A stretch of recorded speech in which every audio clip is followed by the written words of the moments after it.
Good evening, students. So, how are you? Hope so. Your revision must be going in full swing. You will be doing studies and there are no distraction. Okay. So, it's only very few months left in your exam. Try to focus, stay positive, and just do as much hard work as you can. This only 3 to 4 months will change everything. Will change everything. Will make a big difference.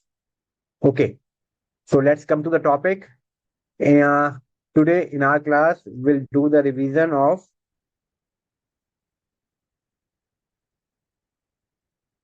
chapter EDS, ECS, and recovery, right? And miscellaneous provision. So as you know, 8 marks question generally comes from this chapter of TDS, majorly from the TDS, but we'll do the complete revision, TDS, TCS, and the recovery, and the miscellaneous provision. So it's something like a low hanging fruit where if you do this tedious provisions thoroughly, then you can easily score 8 marks. Okay, so let's start.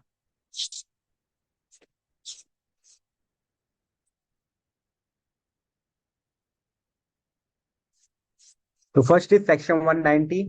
It says that tax can be collected during the previous year itself by way of either TDS, TCS, or advanced tax. So simple, you know this. Then section 191. What it says if the tax has not been deducted on any income, then the assessee who is in receipt of such income shall be liable to pay tax on such income. Right? So it says in following cases, tax is payable by. Wait, now you will be able to see.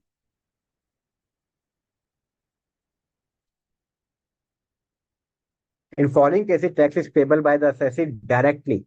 In case income in respect of which tax is not required to be deducted, or even if tax was required to be deducted but has not been deducted. So even if your income was liable for tax reduction, but if the payer has not deducted the tax on such income, then the recipient, the assessee, shall be liable, the payee shall be liable to pay the tax directly. He cannot say that my income was tax deductible, so the deductor was required to deduct tax and I will pay only the balance amount. No. If deductor has defaulted, as not deducted tax, then also the assessee shall be liable to pay the tax directly. This is given under section 191. Okay. But it says that, in case of ESOP issued by eligible startup to its employees, there is a deferment of tax by. It says that the tax on such ESOP can be paid within 14 days from 14 days within the after the expiry of 4 years from the end of relevant assessment year, or even before, if before such 4 years, if the employee has left the service or employee has sell off these shares, then within 14 days from the date when he left the service or when he sell off the shares. Okay. Now we are coming on the tedious provisions. So there are a lot of tedious provisions. We will discuss one by one and we revise all the tedious provisions in just 1.5 hours. Okay. So let's start with section 192. It is tedious on salaries. Tax is to be deducted at the time of payment. Okay. So when is tax to be deducted? At the time of payment. From whom? From the salary payment to resident or to non-resident. Okay. The rate at which tax will to be deducted is the rates in force or the average rate of income tax. Okay. The assessee, the employee can opt for new regime or may opt for old regime. But in any case, such an option for tax deduction is not conclusive. Such option can be changed at the time of filing return of income. If no option has been selected, then the employer shall deduct tax under the default tax regime, meaning thereby new regime. Okay. In case the tax on non-monetary perquisite is borne by the employer, then the such tax shall be paid by the employer at average rate of income tax on monthly. along with the TDS. Section 192 also says that in case of ESOP issued by the eligible startup, the tax on such ESOP shall be deducted within 14 days from the expiry of 48 months from the annual revenue assessment year, or from the date of sale of such securities by the employee, or from the day assessee ceases to be the employee of such eligible startups. Okay.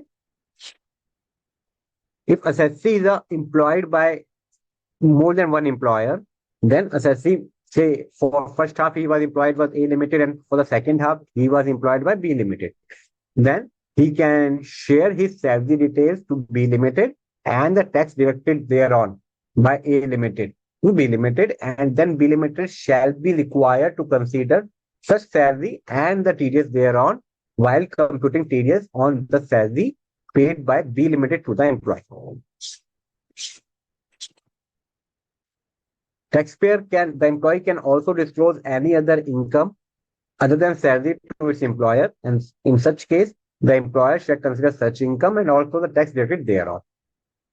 Employee can also share the loss under head house property, if any, sustained by him, if he is opting for old regime. Why?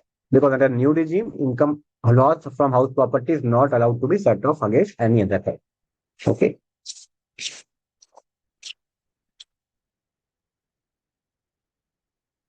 The employer is required to obtain the proof and to satisfy himself that whatever deduction or exemption the employee is claiming are genuine.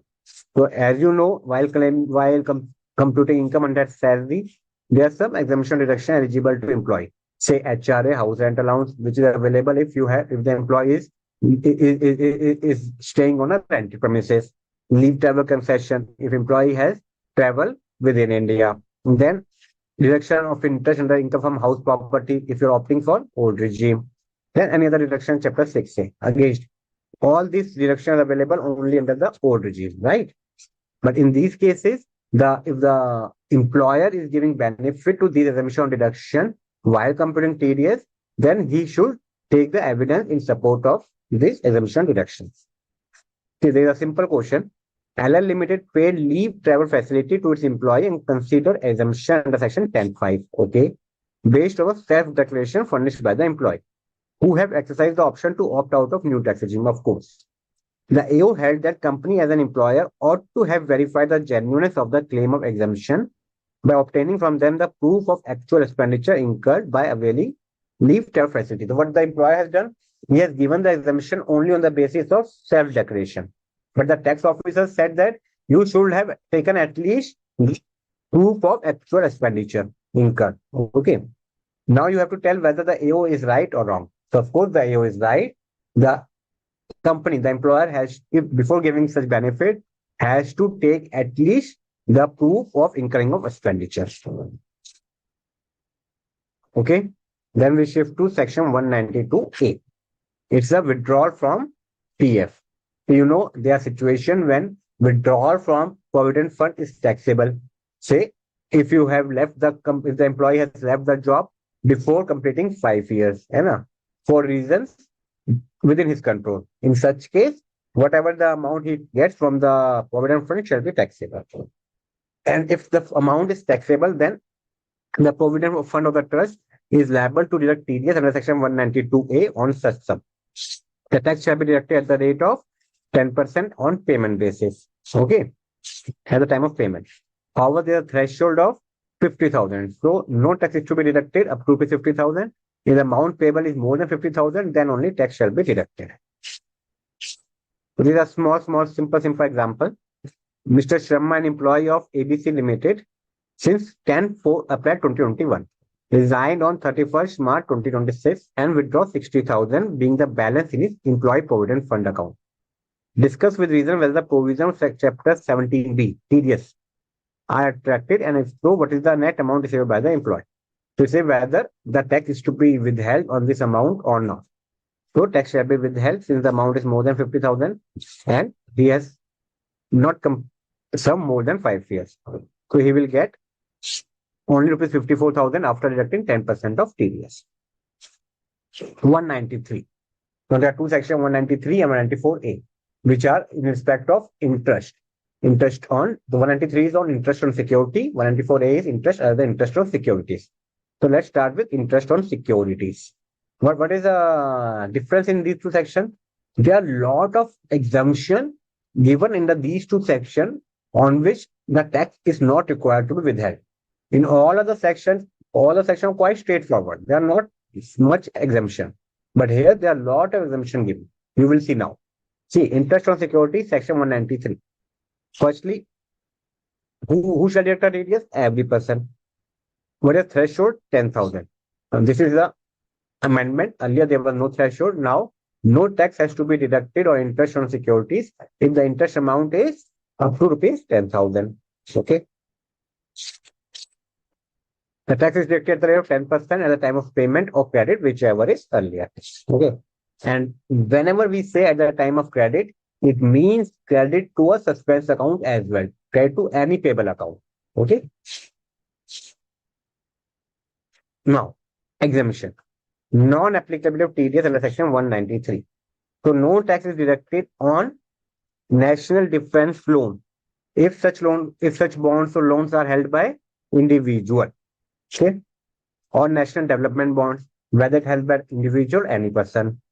7-year NSC issued by the post office. Debenture issued by an institution approved by the central government. Any interest received from 54 EC bonds. So the bonds which capital gain 54 EC bonds where the SFC invests to claim the benefit of section 54 EC exemption. If interest is payable, then such interest is not required to be tax is not required to be withheld on such interest. What are these bonds? PFC, 54 EC capital gain bonds, or Indian Railway Finance Corporation IRFC Limited 54 EC capital gain bonds.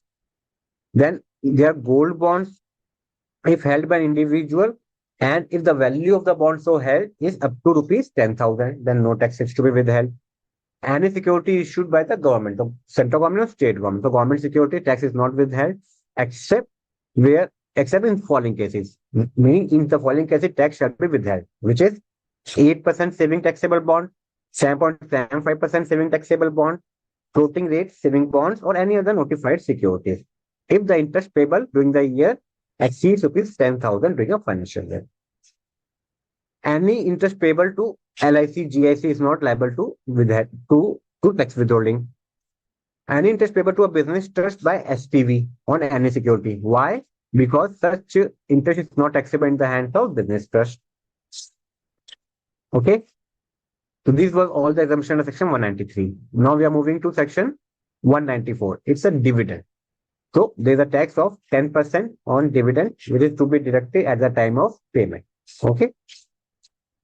Tax is not required to be deducted if dividend is payable to individual by any mode other than cash and the amount of dividend does not exceed rupees 10,000. Earlier it was 5,000. That's relevant for your attempt. Dividend, no tax is to be deducted on dividend paid to LIC, GIC or business trust or any other person notified by the central government. Again, in case of IFSC, no reduction of tax at source under section 194 on dividend paid by any unit of an IFSC primarily engaged in business of leasing of aircraft to a company. Being a unit of IFSC primarily engaged in the business of leasing of aircraft.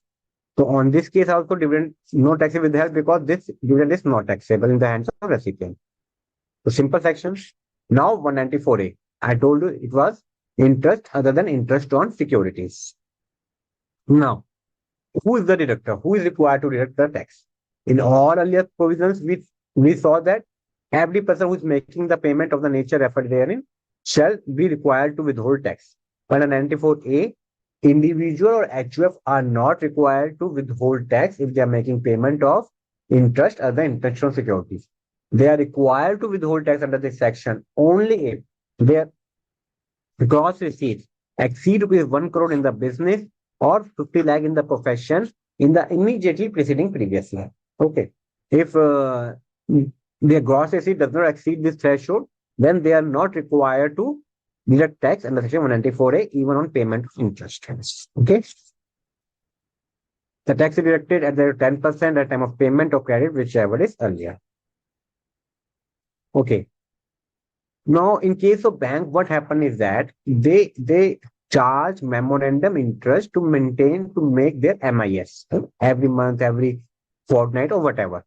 So the question comes whether the bank is required to withhold tax while making such provision for interest. Okay, because as we told you that interest is to be deducted at the time of credit, and credit includes credit to any account.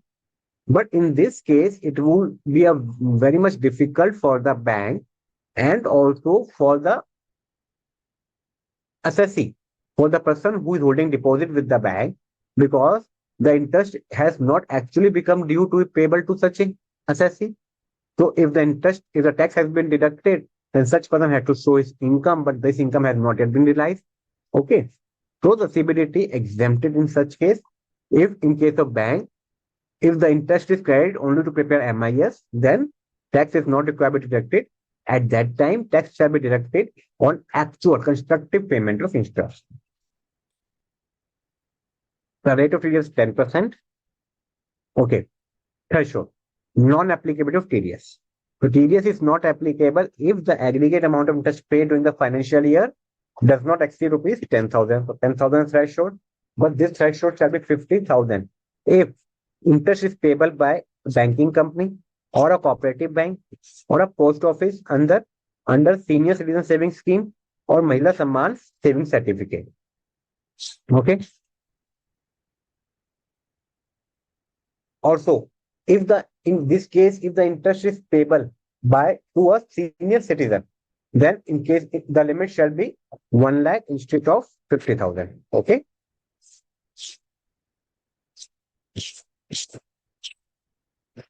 No tax is to be withheld on payment of interest by firm to its partner. Now, in case of cooperative societies, a cooperative society as a cooperative bank is not required to withhold tax on interest if any such interest payable to its member or to any other cooperative society. If interest is payable by in respect of deposit, no TDS is applicable in respect of interest payable by Family Agricultural Credit Society, Family Credit Society, Cooperative Land Mortgage Bank, or Cooperative Land Development Bank. Okay. So a cooperative bank, other than mentioned above, other than these four banks, is required to withhold tax on interest payable. Okay. Except on interest payable on time deposit. However, it is not required to deduct tax from payment of interest on time deposit if the depositor is another cooperative society. Okay. The above exemption which we discussed in respect of cooperative society shall not apply if the turnover of the cooperative society exceeds rupees 50 crore during the financial year immediately preceding the relevant previous year, and the interest payable exceed 50,000 or 1 lakh if the recipient is senior citizen. Then any interest payable by the central government in the Income Tax Act 1961 is not required to be subjected to TDS under Section 194A. But remember, under Section 194A, tax is to be deducted on payment of interest to resident. So these are exemptions under Section 194A. But if interest on income tax refund is payable to non-resident, then 194 is not applicable. Tax in such case is applicable under Section 195, and no such exemption is provided in Section 195. So if the interest is payable by the central government to non-resident, then central government shall be required to withhold tax on such interest under Section 195. So no TDS if interest is paid to any banking company, including cooperative bank, okay, any financial institution established by the Central State Provincial Act, any life insurance corporation of India, LIC, any company or cooperative society carrying on the business of insurance, UTI, or any notified institution, association, or a body. If any interest payable to any of these entities, TDS is not required to be withheld. Okay, if any interest is paid on a compensation awarded by a motor accident claim tribunal, then tax is to be withheld only if the interest amount exceed 50,000 rupees. No TDS on zero coupon bond. Okay. Then lastly, No TDS on income by way of interest paid by SPV to a business trust under section 1023 FC.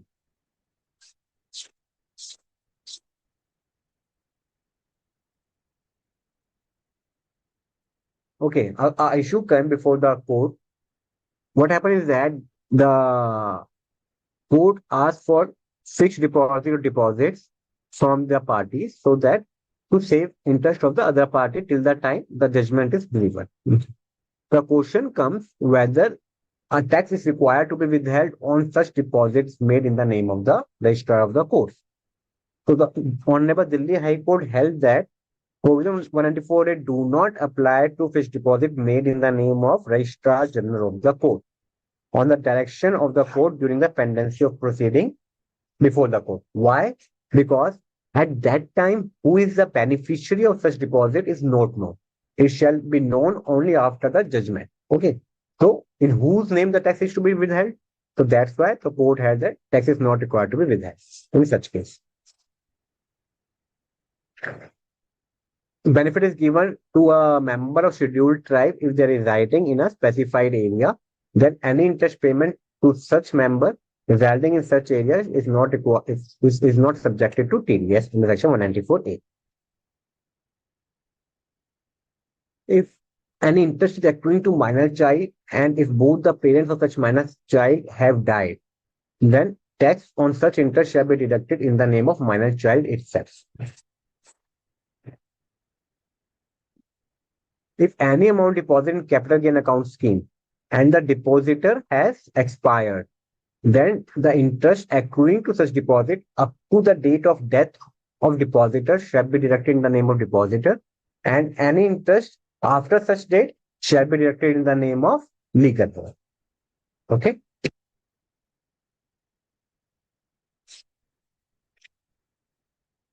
A very simple question. You have to examine the TDS implication under section 194A. On 1 October 2025, Mr. Harish, aged 45 years, made 6-month fixed deposit of 12 lakh at their 9% per annum with ABC Cooperative Bank. The fixed deposit matures on 31st March 2026. So you are required whether tax is to be withheld. The answer is very simple. If the amount exceeds the threshold, what is the threshold? Threshold is 50,000 rupees. In case of normal citizen, if he's a had it been a senior citizen, the threshold would be 1 lakh rupees. Okay. So here the interest is 54,000. It exceeds the threshold of 50,000 and therefore tax is to be withheld at the rate of 10%. Second part. On 1 June 2025, Mr. Ganesh, aged 35 years, not a senior citizen, made 3 9-month fixed deposit of 3 lakh, each carrying 9% per annum interest with Dwarka branch, Janakpuri branch, and Rohini branch of XYZ Bank. Since they are different branches of same bank, in such case, while computing a threshold, if the bank is adopting CBS, then we have to aggregate the entire interest payable by the bank, aggregating all interest payable by all different branches of our same bank to the assessee. If such aggregate exceeds the threshold, then tax is to be withheld. If the aggregate does not exceed, then tax is not required to withheld. This threshold has to be checked in aggregate per bank, not per branch. Okay. So he has made 3 fixed deposits. If the aggregate of interest payable under these 3 fixed deposits exceeds the threshold of 50,000, then the bank shall be required to withhold tax. So simple questions. Lastly, on 1st October 2025, Mr. Rajesh, aged 40 years, started 6-month recurring deposit of 2 lakh per month at 8% per annum with PQR Bank. Okay. The recurring deposits mature on 31st March 2026. So no tax because the interest is only 28,000 and it is below the threshold of 50,000. Okay. See, illustration 4. Maya Bank credited 73 lakh 50,000 towards interest on deposit in a separate account for macro monitoring purpose by using CBS software. No tax was deducted at source in respect of interest on deposits so credited, even where the interest in respect of some depositor exceeded the limit of 50,000. So what it did that only to monitor the accounts, it credited an interest of 73 lakh 50,000 aggregate interest to a separate account. And this includes interest payable to many depositor and interest payable to some other depositor exceeded the threshold of 50,000. But it did not withheld tax. So the question is, the AO disallowed 30% under Section 40 of interest expenditure where interest on time deposit credited exceed 50,000 and levied penalty on Section 271C. You have to tell whether the AO is right or wrong. Of course, the AO is wrong. Why AO is wrong? Because the CPDT has given a circular and has exempted this bank who are adopting CBS to deduct TDS at the time of making a provision a separate account. The tax shall be withheld only when the actual amount is credited, constructive amount is credited to the account of depositor. Since no constructive credit to the depositor account take place while calculating interest on daily or monthly basis, tax need not be deducted at source. Okay. So this was 192 salaries, 192A payment to PF, 193 interest on securities, 194 dividend, 194A interest other interest on securities. Now we are moving to lottery income, 194B and 194BB. Okay. And BBA as well. So 194B says lottery income, tax is withheld of 30%, whether the recipient is resident or non-resident. Okay. Threshold is 10,000, but here the threshold is a single transaction. If you have won a lottery of 9,000 nine times in a year, no TDS, because while deducting TDS, threshold of 10,000 has to be seen in respect of each transaction, not aggregated. Okay. And there may be a case that the winning is in kind. If the winning is in kind or partly in cash and partly in kind, but the cash part is not sufficient to meet the TDS obligation on the whole of the winning, then the payer who is giving the winning shall is under an obligation to ensure that tax on such winning has been paid before releasing the winning. So either he has to pay the tax on such winning from his own pocket or should ensure that the recipient assessee has paid tax on the winning only after ensuring himself the tax on such winning has been paid, he can release the winning. What it says, in case of where the winnings are wholly in kind or partly in cash and partly in kind, but the cash part is not sufficient to meet the liability of TDS in respect of whole of the winning, then the person responsible for paying shall, before releasing the winning, ensure that tax has been paid in respect of such winning. Now we come to section 194BB. It is TDS on horse races. So again, similar, the tax rate is 30%, the threshold 10,000, but for single transaction, not aggregate. Mr. Govind won a first prize in lottery ticket and prize was Maruti car. So winning is in a kind. Worth rupees 5 lakh. What is the procedure to be adopted before handing over the Maruti car to Mr. Govind?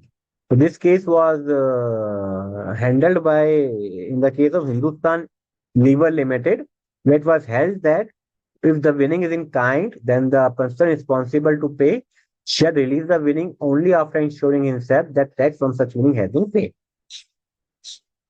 Now 194BA, the new section, not new for your attempt, but recent section, winning from online games. Okay. Again, the tax is deducted at 30%. What is the difference? In case of 194B, tax was required to be deducted at the time of payment. Here, tax is deducted here either at the end of the financial year or if there's a withdrawal during the financial year at the time of each such withdrawal. Okay. If there is no withdrawal, then at the end of financial year, tax shall be withheld. Similar to 194B, here also the same provision. If winning is in kind or partly in kind and partly in cash, and cash part is not sufficient to meet the TDS obligation whole of the winning, then the person responsible to pay shall, before release the winning, ensure that tax on such winning has been paid.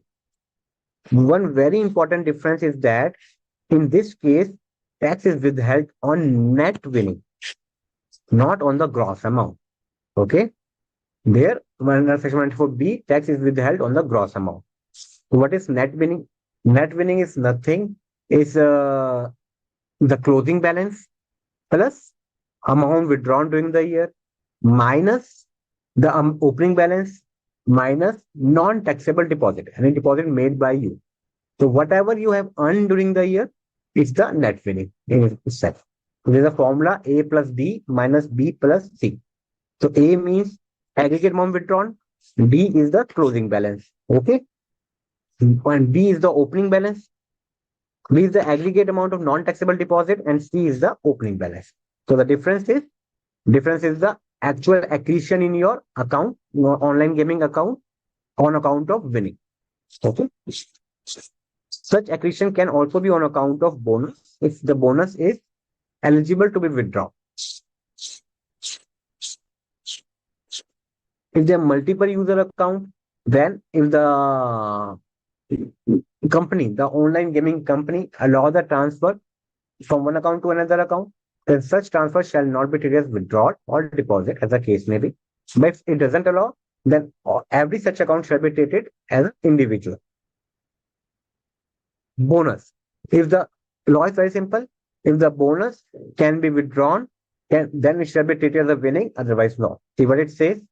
Wherever there is a taxable deposit in the form of bonus, and such deposit can only be used, so it cannot be withdrawn. It can only be used for playing the online game and not for withdrawal or any other purpose.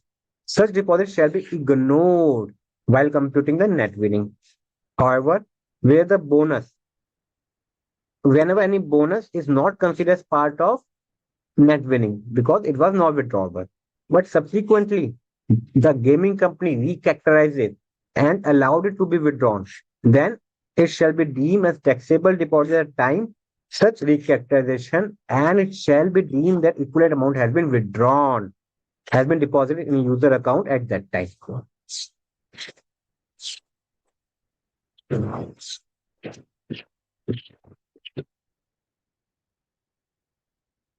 If user borrows some money from the gaming company itself and deposit it in his user account, will it be considered taxable deposit, non-taxable deposit? Of course, non-taxable deposit. So we have discussed how the bonus shall be treated. Now, there was threshold of 10,000 section for B and BB, and that too, that threshold was in respect of each transaction. But there is no such threshold in case of online games. What it says that in order tax may not be deducted on withdrawal or satisfaction of all of the following conditions. So only at time of withdrawal, there is an option to not withhold tax if the net winning does not exceed 100 rupees 100 in a month. And see also, tax not deducted on this account is deducted at a time when the net winning comprising the withdrawal exceeds rupees 100 in the same month or subsequent month, as the case may be. Or if there is no such withdrawal, then at the end of the financial year. And if there is no sufficient balance in the assessee's account, then the gaming company shall deposit tax from its own pocket. It says the deductor undertakes responsibility of paying the difference if the balance in the user account at the time of tax deduction is not sufficient to discharge the tax deduction liability calculated in accordance with Rule 130. Okay? So there is only a threshold of rupees 100, and that too at time of withdrawal in a month. Okay. If the winning is given in a kind, then how to value that? So such winning shall be valued at fair market value. So this is the base principle. The winning shall be valued at FMV. However, if the price is the winning is purchased by the online gaming company, then the value shall be the purchase price. Or if the amount so is a if the item or the goods so given is manufactured by the online gaming company, then the value of such price shall be the price which it charged from the public for selling of such item. Value for such winning that charges to its customer. However, GST shall be ignored. Okay, GST will not be included. It was all three sections in respect of winning. Now we are coming to 194C. TDS on payment to contractor or subcontractor. Okay. So who is required to deduct a TDS? Any person other than individual HUF. Individual HUF shall be required to deduct with TDS only if their turnover in the immediately preceding year exceed rupees 1 crore in the business or 50 lakh in the profession, as the case may be. Okay. So similar to 194A. Tax is to be withheld only on payment to resident for carrying out any work, including supply of labor for carrying out any work. Okay. This we have done. Tax to be withheld at the time of payment or credit, whichever is earlier. If the recipient, if the payee is individual, then a tax withheld or HUF, then the rate of TDS is 1%. In any other case, rate of TDS 2%. Okay. Threshold. So if the single payment does not exceed rupees 30,000, no TDS. And if the aggregate payment does not exceed 1 lakh, no TDS. So you have to see both the limits. You have to see single transaction also for 30,000. If each of the single transaction is below 30,000, no TDS. But then you have to also aggregate the total payment to a single person in a financial year. If the total payment exceeds 1 lakh, then there is a TDS. See, a simple example to make you understand this point. ABC Limited makes the following payment to Mr. X, a contractor, for contract work during PY 25-26. So the company is making a payment to Mr. X, an individual. The payment is made on 1st May 2025 for rupees 20,000. Then 25,000 for on 1st August 2025 and 28,000 on 1st December 2025. On 1st March 2026, a payment of 30,000 due to Mr. X on account of contract work. Discuss whether ABC Limited is liable to deduct TDS. So each of the payments is not exceeding a threshold of 30,000. But this is not the single limit. If the aggregate exceeds 1 lakh, then the tax is to be withheld on the installment when the aggregate exceeds 1 lakh. So here 20, here 45, now plus 28 is 73. But here, when 30,000 is paid, then the amount exceeds to 1 lakh, it becomes 1 lakh 3,000. And in such case, tax shall be withheld on entire 1 lakh 3,000. Now, what is work? So, you see, under section 194C, tax is required to be deducted on payment for carrying out any work. Work includes, so there is an inclusive definition, advertising, broadcasting and telecasting, including production of program for such broadcasting and telecasting, carriage of goods for passenger by any mode of transport except railway, no TDS on railway, catering. Then here comes manufacturing and supplying of a product according to the requirement or specification of a customer by using the material for purchase from such customer itself or any of its associated entities as defined section 48(2)(b). Okay. If what Mr. A is doing, Mr. A is buying a goods from Mr. B and doing some work on such goods and then supplying the material good to Mr. B. In such case, it's included with the definition of work. But had it been the case that Mr. A purchased the raw material, purchased the goods from outside, not from B nor from its associates, not from associate of B. It purchased the goods from outside, does the work, and then supply the work to Mr. B. Then in such case, it's the sale of goods, no TDS. Okay. And work does not include fee for professional service as defined section 194J. Because fee for professional service are liable to deduct tax deduction in section 194J. Okay. One benefit is given to the carriage of goods. Okay. So it says that if the assessee is engaged in the applying, hiring, or leasing of goods carriage, then tax is not required to be withheld. If he owns 10 or less goods carriage during the previous year, and it gives us such undertaking, such declaration to the assessee, to the deductor, along with his PAN. Then in such case, no tax is required to be deducted.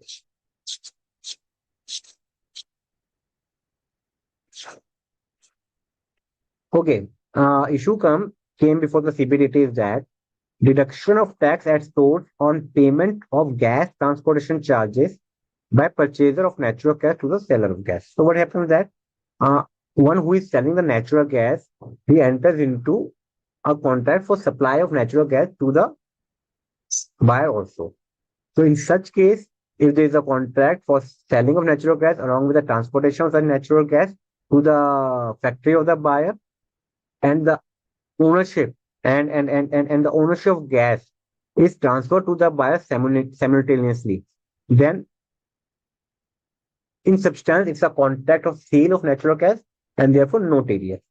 However, if the seller has taken a service of any transportation agency, then of course he will direct TDS on payment of or payment to such transportation agency, because carriage of passenger goods is part of work. Okay. And the issue comes, what happens is that the broadcaster or television channels make a payment to production houses for purchase of programs. Okay. So what is the TDS applicability on such payment? So the CBDT clarified that if such program was produced by the production house as per the specification of television channel, then this is a case of case of 194C. But if the production house is selling the program which it already produced, then it's the case of sale of goods, no TDS. So it says that in the first situation, meaning we have payment for production of content as per specification. In the first situation, where the content is produced as per the specification provided by the broadcaster. Such content is covered by definition of work under section 194C. However, in a case where the broadcaster acquires only the broadcasting right of the content already produced by the production house, there is no contract for carrying out any work and therefore no TDS under section 194C. Whether tax is to be deducted on GST component, so tax is not required to be deducted on GST component provided the GST amount is separately indicated in the invoice.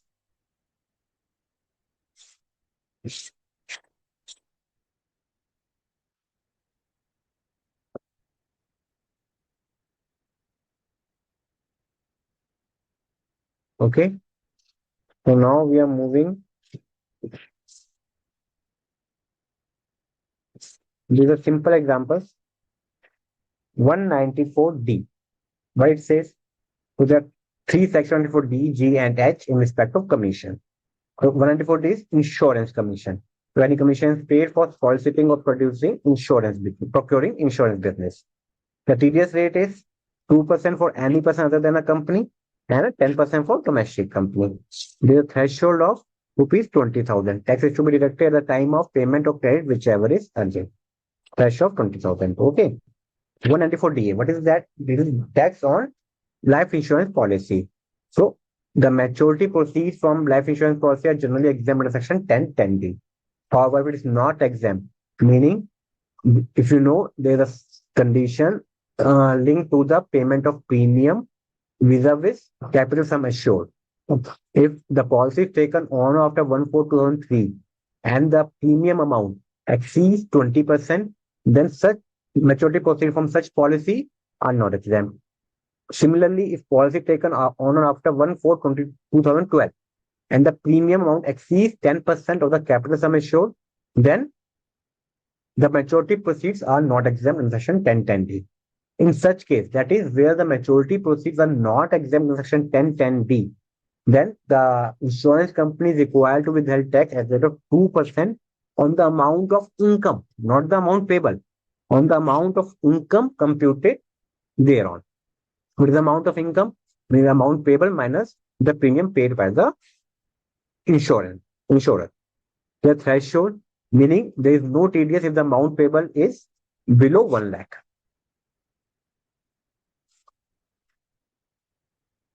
So it says you have to say whether tax is to be withheld or not. So Mr. X, a resident, is due to receive rupees 4.5 lakh on 30th June 2025 towards maturity proceeds of LIC policy taken on 1st July 2022, meaning on after 1st April 2012, for which sum assured is 4 lakh and annual premium is 1,25,000. So if the policy taken on after 1/4/2012, the maximum premium could have been 10% of sum assured. meaning 40,000.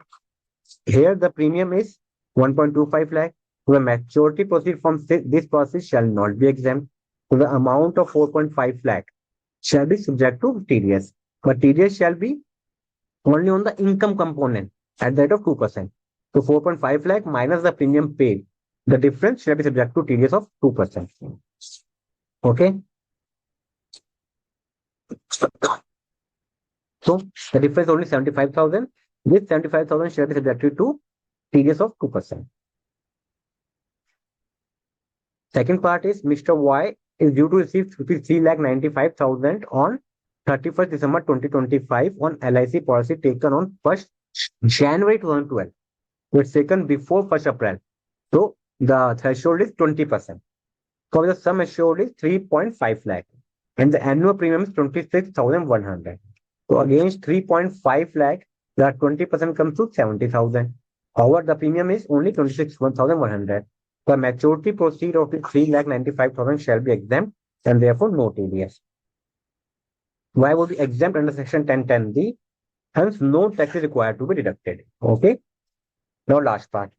Mr. Z, a resident, is due to receive 95,000 on 1st August 2025 toward maturity proceed of LIC taken on 31st July 2017. For which the sum assured is 90,000 and the annual premium is 10,000. So the moment you saw that the maturity proceed is less than 1 lakh, then something should click in your mind that there is no TDS even if the premium exceeds the 10% or 20% as the case may be.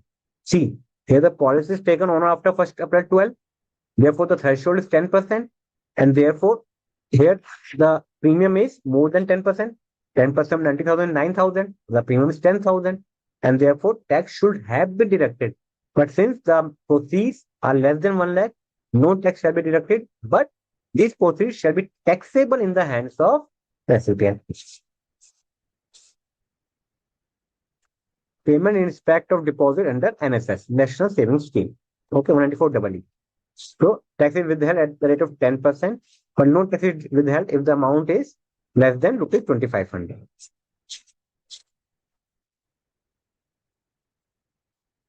And if any payment is made to the heirs, legal heirs, from National Savings Scheme, then no tax is required to be withheld irrespective of the amount. 94G, Lottery Commission, same threshold 20,000. The tax shall be withheld at the rate of 2%. Timing at the time of payment of credit or payment, whichever is earlier. 194H, Commission. Again, same rate 2%. Threshold 20,000. Who is required to withhold tax here? Tax is required to be withheld by any person other than individual HUF.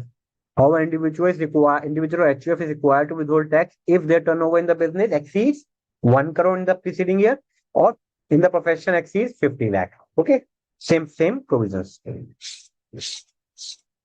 Threshold 20,000, as I told you, for all the commission sections. Now, what do you mean by commission? Commission includes any payment received or receivable directly or indirectly by a person acting on behalf of another person. Okay, this is a commission only. If you're acting on behalf of another person and receive payment, then such payment called commission. And the payment is made for certain service rendered, for any service in the course of buying or selling of goods, or in relation to any transaction related to any asset, valuable article or thing other than securities. So any commission paid for transaction the nature in securities is not liable to TDS under section 94H. Commission does not include professional service, of course. Professional service are covered by section 194J. Also, no TDS directed on payment of commission to BSNL or MTNL franchisees, public call office franchisees. See, what happened is that the question came, what would be the TDS provision of payment by television channel and publishing houses to advertisement company for procuring or convincing for advertisement? So it says that there are two types of transaction here. Payment by client to the advertisement agency. It shall be covered by section 194C because work includes advertising. And payment by advertising agency to television channel or newspaper companies. Such payment not covered by section 194C. Moon TV, a television channel, made payment of the 50 lakh to a production house for production of program for telecasting as per the specification given by the channel. The copyright of program is also transferred to the Moon TV. Okay. Would such payment liable for TDS? Yes, 194 shall be liable to 194 till it qualifies as work. Also examine whether provision of TDS under section 194C would be attracted if the payment was made by Moon TV for acquisition of telecasting right of the content already produced. Then in such case, 194C is not applicable.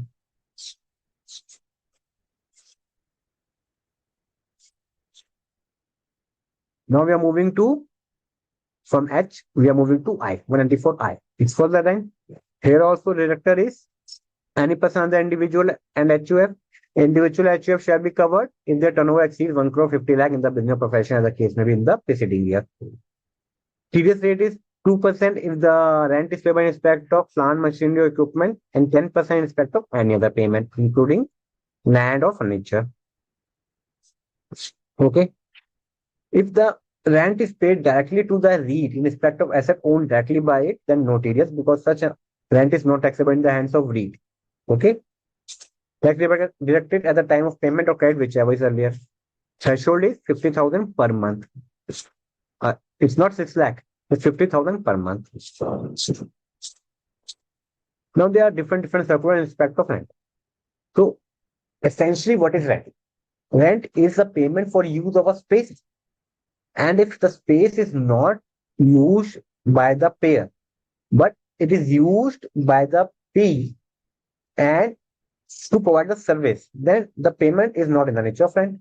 Clear? So this is the rationale of all these circulars. So what it says, payment made by customer on account of cooling charges to the cold storage owner.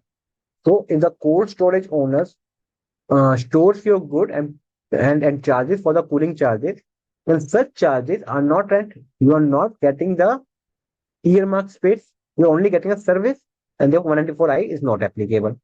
No tax is required to be deducted under section 194I. You must know the logic. Lump sum lease premium paid for acquisition of long-term lease. So it's a lump sum lease payment. It's not a rental payment. No 194I.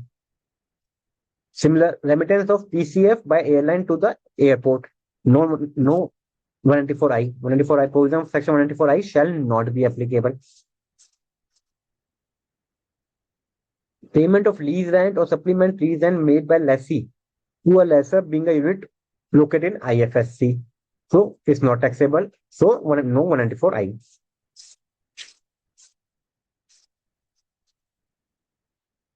Similarly, whether the tax is to be deducted on GST component, tax is not required to be deducted on GST component if the GST component separately indicated in the invoice. So tax is to be deducted only on the amount of rent, excluding GST. 194A IA. TDS on payment of for purchase of immovable property other than agriculture land. Agricultural land means rural agricultural land. Okay. So transfer immovable property, land other than agricultural land. The tax rate is 1% on the consideration or stamp duty value, whichever is higher. Okay. No TDS if the property is up to 50 lakh. Also, if there is more than one transferor or more than one transferee, doesn't make a difference. The threshold shall be seen qua property. If the value of the property is more than 50 lakh, tax shall be deducted. If the value of property is less than 50 lakh, tax is not required to be deducted. We will not see qua each transferor or each transferee. Okay. It is clarified that in case there is more than one transfer or transferee in respect to immovable property, consideration for the property TDS shall be the aggregate of the amounts paid or payable by all the transferees to the transferor or all the transferors for the transfer of such immovable property. Tax shall be deducted at the time of payment. Threshold 50 lakh. We have seen that. If the property is compulsory acquired, then tax is not deducted under this section. Tax shall be deducted in section 194 LA. Also, if you remember, in this section, the director is not required to obtain TAN. He can deduct tax on the basis of his PAN only. Now, important thing, what do you mean by the consideration? So, on which amount the tax is to be withheld. So, consideration includes, for transferable property includes all charges of the nature of club membership fee, car parking fee, electricity or water facility fee, maintenance fee, advance fee, or any other charge of similar nature which are incidental to a transfer in real property. So whether I'm paying maintenance, electricity charges, water charges, whatever, that all these charges are form parts of consideration. Sorry. Tax sold his house property in Bangalore as well as rural agricultural land. So there is no TDS on transfer of rural agricultural land for consideration of 60 lakh and 15 lakh. Even though consideration is less than 50 lakh, but still it's out of the scope of Section 94 IA, being rural agricultural land. He has purchased the house property and the land in year 2024 for 40 lakh and 10 lakh respectively. Okay. The stamp duty value on the date of transfer is 85 lakh and 20 lakh for the house property and rural agricultural land. Examine the tax implication in the hands of X and Y and tedious implication, if any, in the hands of Y, assuming both S and Y are resident. So it says that X is selling a house property for 60 lakh, which he acquired for 40 lakh, and the stamp duty value on the date of sale is 85 lakh. So, firstly, the capital gain would accrue in the hands of X, and since the stamp duty value exceeds 10% of the consideration, the stamp duty value shall be deemed to be the consideration, and capital gain shall be accordingly computed. Why shall deduct TDS at that 1% on the consideration or stamp duty value, whichever is higher? So here, Y shall deduct TDS on rupees 85 lakh. Okay. Lastly, Y shall be subjected to income under other sources because he has purchased the house property for a value less than the stamp duty value. And this 25 lakh shall be taxable in his hand as other source income. But in case of rural agricultural land, no capital gain in the hands of X because it's not a capital asset. No TDS by Y because it's not covered by Section 194 IA. No income under other sources in the hands of Y because it's not a capital asset, therefore not a property. So what it says? Implication in the hands of X. So X shall be liable for short-term capital gain of 45 lakh.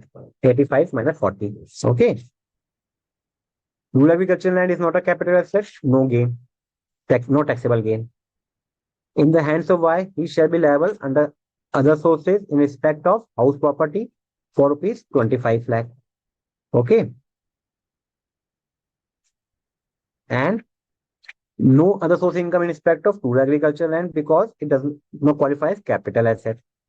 And lastly, for house property, the Y shall deduct TDS at the rate of 1% 85 lakh, no TDS in case of rural agricultural land. Now 194 IB. Under section 194I, the tax is to be deducted on payment of rent by any person other than individual and HUF. And individual HUF are required to withhold tax only if their turnover exceeds the 1 crore 50 lakh, the case may be. But if they are not required to withhold tax under section 194I, then they are required to withhold tax under section 194IB. The tax shall be deducted at the rate of 2%. Okay. When it shall be deducted at the end of the financial year or on completion of tenancy. The threshold is same 50,000 per month, part of the month. Here also you are not required to obtain TAN and tax can be deducted on the basis of PAN itself. But the tax TDS can in no case exceed the rent of the last month. Very simple examples are there. 194 IC, a joint development agreement, as referred to in section 45(5)(a). So TDS in such case deducted on specified agreement under section 45(5)(a) deducted and section 194 IC at the rate of 10%. TDS deducted at time of payment of credit, whichever is earlier. What is joint development agreement? It means a registered agreement by which a person owning a land or building or both agrees to allow another person to develop such real estate develop a real estate project on such land, building, or both, and in consideration, the other person gets a share in land and building or both with some monetary consideration or without, as the case may be. 194J, another important section. So it covers five types of payment: professional service, technical service, royalty, director fees, or non-compete fee. Okay. Director fees is covered if the same is not subject to TDS section 192, meaning if director is not an employee. The TDS rate is 2% in respect of fee for technical service or royalty, where such royalty is paid in connection with sale, distribution, exhibition of cinematographic film, or 10% in another case. But taxable withheld at 2% in case the recipient is engaged in the business or operation of call center. Taxable at the time of payment or credit, whichever is earlier. Here, the threshold is individual. The threshold is 50,000 for professional, individual. 50,000 for FTS, fee for technical service. 50,000 for royalty and 50,000 for non-compete fee. Okay. There is no threshold for director fee. So we have to see this threshold limit individually.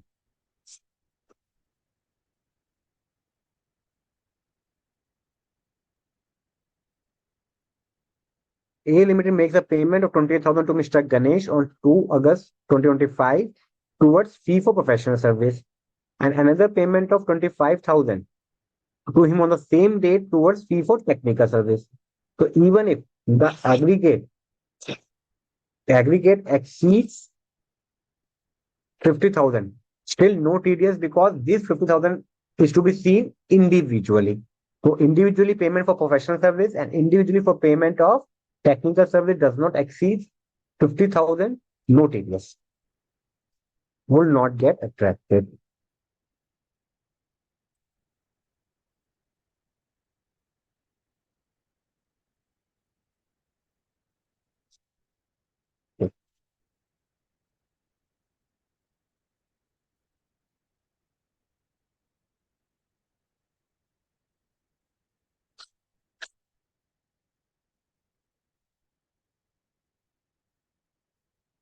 Okay.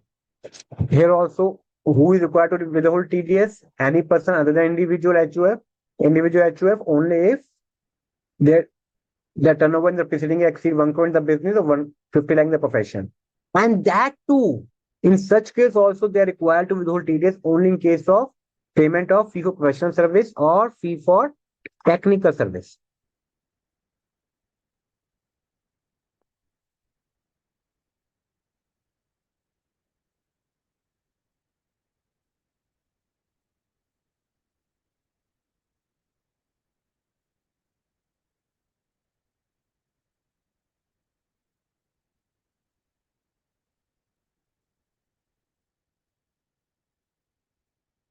Further, no TDS if such professional and technical service are taken on account of personal reasons.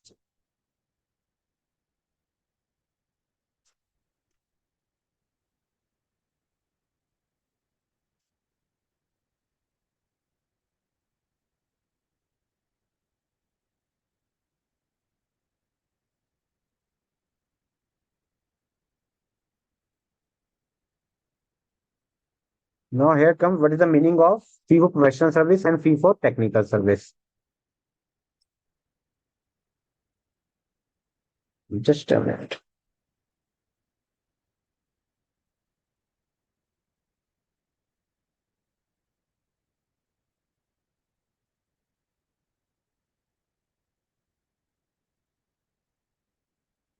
So professional service, the definition of professional service defined in section 44AA. The same definition applies here also. And for technical service, it is there under section 917, meaning any service in the nature of managerial, technical, or consultancy. Okay. Okay. A issue came at the time TPA, the third party payment, who make payment to the hospital on behalf of insurance company, where they are required to make the payment, required to do the TDS before making the payment to the hospital. The answer is yes. It is clarified by the CBDT and it's been asked by multiple time in the your exam as well. Also, if you remember in 2012, there was amendment. The definition of royalty was expanded to include computer software. So now, if any payment is made for purchase of computer software, such payment shall be subject to TTL under section 194J.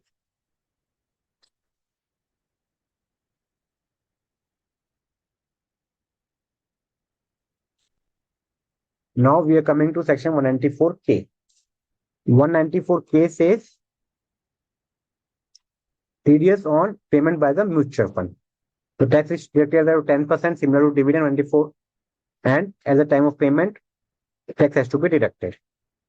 No tax will be deducted if the payment is made to if payment does not exceed 10,000 or the payment is nature of capital gain. Okay.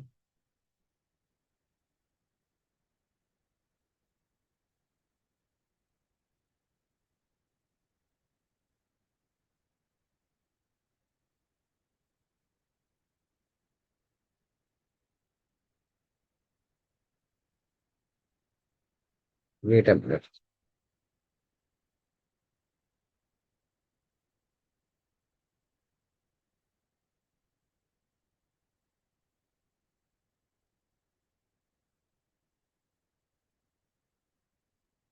There is some problem in the notes actually.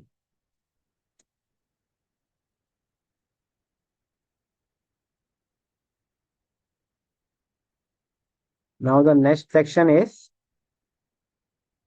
194R.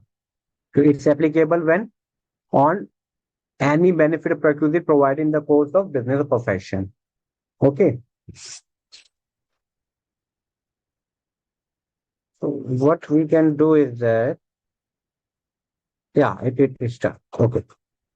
So next section 194LA. It is compulsory acquisition of immovable property. Tax is to be withheld there of 10% and the threshold is 50,000 rupees. 5 lakh rupees. I'm sorry. Okay. However, no tax is required to be withheld if the acquisition is made under the right to fair compensation transparency in the Land Acquisition Rehabilitation Resettlement Act, because such act says if such compulsory acquisition amount consideration is exempt in the hands of recipient. 194M. If the tax is not required to be withheld under section 194C, J, or H, payment for work, professional technical service, and commission, then tax is to be withheld under section 194M, and the threshold is 50 lakh. The tax to be withheld time of payment occurred whichever is earlier. Here also, there is no requirement to obtain TAN. Tax can be withheld on the basis of TAN itself.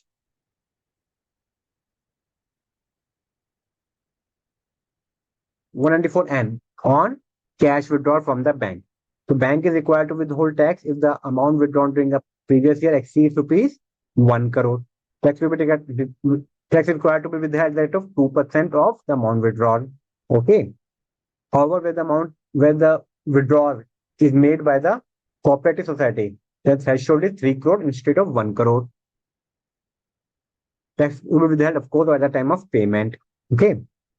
However, if the assessee has not furnished the withdrawal, the person who is making the withdrawal has not furnished the return of income for the earlier 3 previous years, the due date of which has expired before the start of the previous year, then the tax shall be deducted at the rate of 2% on withdrawal in excess of 20 lakh rupees and 5% in excess of 1 crore. In case of cooperative society, 3 crores.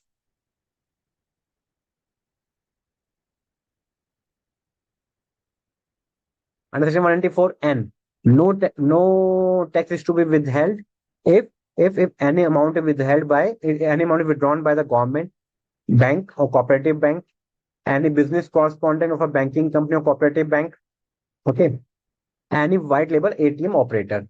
So they are required for their business purposes. Now the government has also exempted some of the transaction on which 194N is not applicable. One is cash replenishment agencies and franchisee agents of white label automatic teller machine ATMs, commission agent or trade operating under APMC, Agriculture Product Market Committee, and registered under any law relating to agriculture produce market of the concerned state. The authorized dealer of the franchisee and its franchisee agent and sub-agent of full-fledged money exchanger.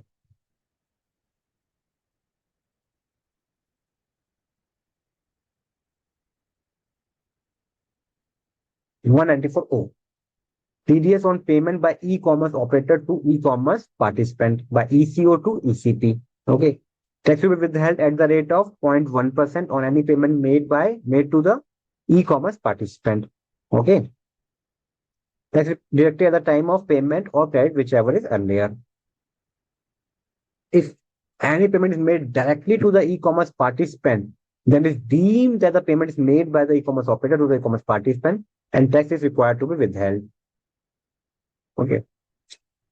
194O is not applicable if any e-commerce participant, individual or HUF, and the amount does not exceed 5 lakh.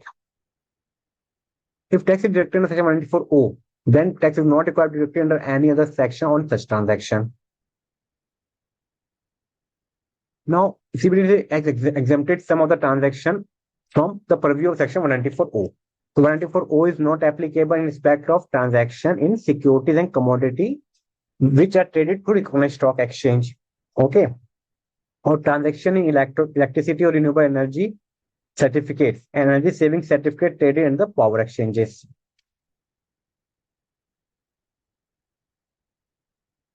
If the tax is required to be deducted by the payment gateway,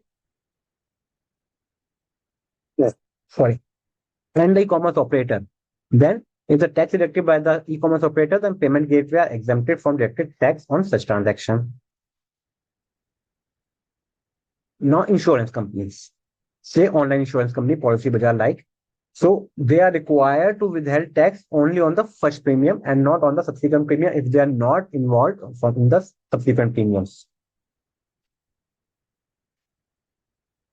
194O is not applicable in case of e-auction services. If the e-auction only conducts to discover a price, they are not actually making the sale, and such price discovery is on the starting point. Okay. And the sale happens outside the portal of e-auctioneer. And the e-auctioneer is not responsible for the actual sale. If there are multiple e-commerce operators from buyer side also, from seller side also, then tax is to be deducted by the seller side e-commerce operator, okay, who are making payment to the seller on the gross amount. Actually, the compliance of 194O is to be made by the e-commerce operator who is actually making the final payment to the seller, e-commerce participant. In such case, the parties to a transaction are not required to withhold tax on any other section under section 94H or 94C on making payment in respect of this transaction. For example, commission or transportation charges.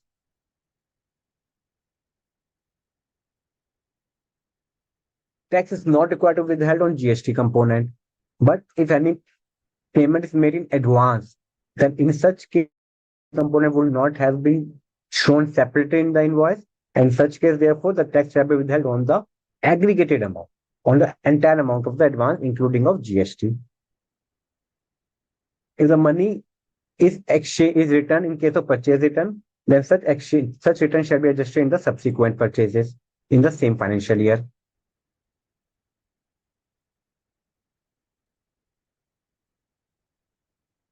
(194P).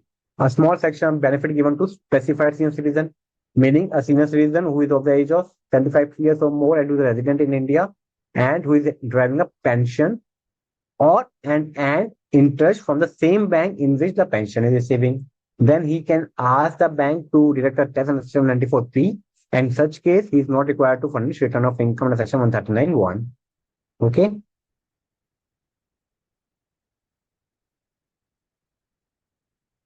(194Q).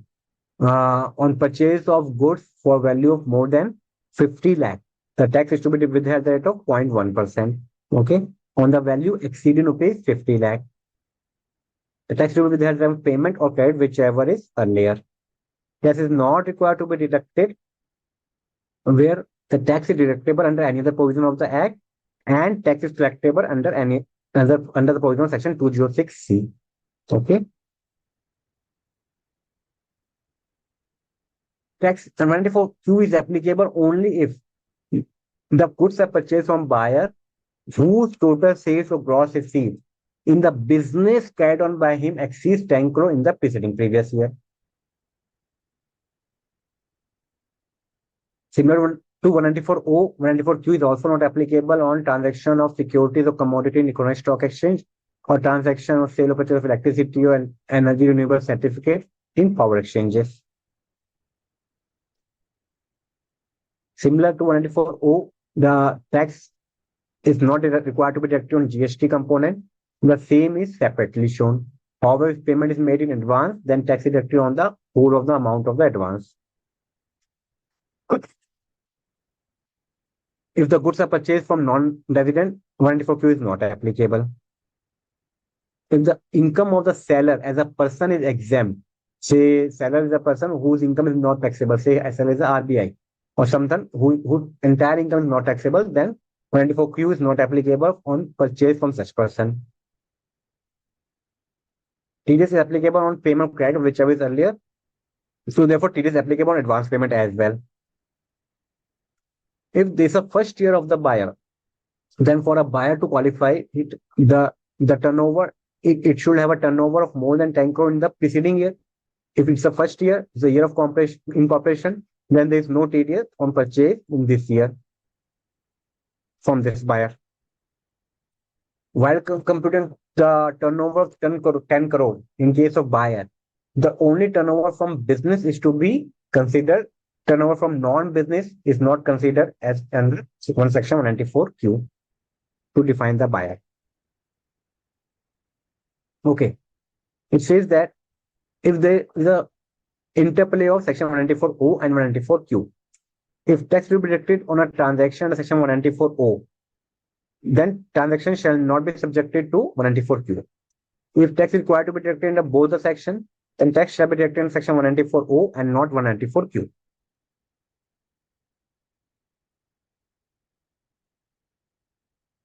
Okay. So 206C says that TCS is collected on sale of some specified item. However, there is a provision if the buyer gives an undertaking that he will use the item in manufacture or production of goods, then TCS is not collected. But in such case, 194Q may become applicable subject to the satisfaction of condition of Section 194Q. 194R. So 194R is deduction of tax on benefit of purchaser in respect of business or profession. So tax is deducted at 10%. The threshold is 20,000 rupees. The tax is deducted whether the benefit of purchaser is convertible into money or not, if it is arising from the business or profession. Similar to lottery, if the benefit is given in kind, or partly in kind, partly in cash, and the cash part is not sufficient to meet the TDS obligation whole of the benefit of perquisite, then before giving the benefit of perquisite, the payer has to ensure that tax has been paid. The threshold is 20,000 rupees. It has to be deducted by any person under individual HUF. Individual HUF is required to withhold tax only if their turnover exceeds 1 crore 50 lakh, as the case may be. So, if the person is providing benefit of perquisite, then he is not required to test whether such benefit of perquisite is taxable in the hands of recipient or not. He is required to withhold tax. Okay. So tax is required to withhold whether the benefit of perquisite is in cash or in kind. Even if any capital asset is given as a part of benefit and perquisite, then tax shall be withheld on such capital asset. If such capital asset is used by the recipient in his business, then the fair market value on which the recipient has paid tax on such capital asset shall become the actual cost of asset, and depreciation shall accordingly be allowed. If any loan or settled, then a benefit is given to the banks that one-time loan settlement is kept outside the 194R. sale discount, cash discount, rebates. Though they are perquisite, but it has been clarified that no tax is required to be deducted on such sale discount, cash discount, or rebate.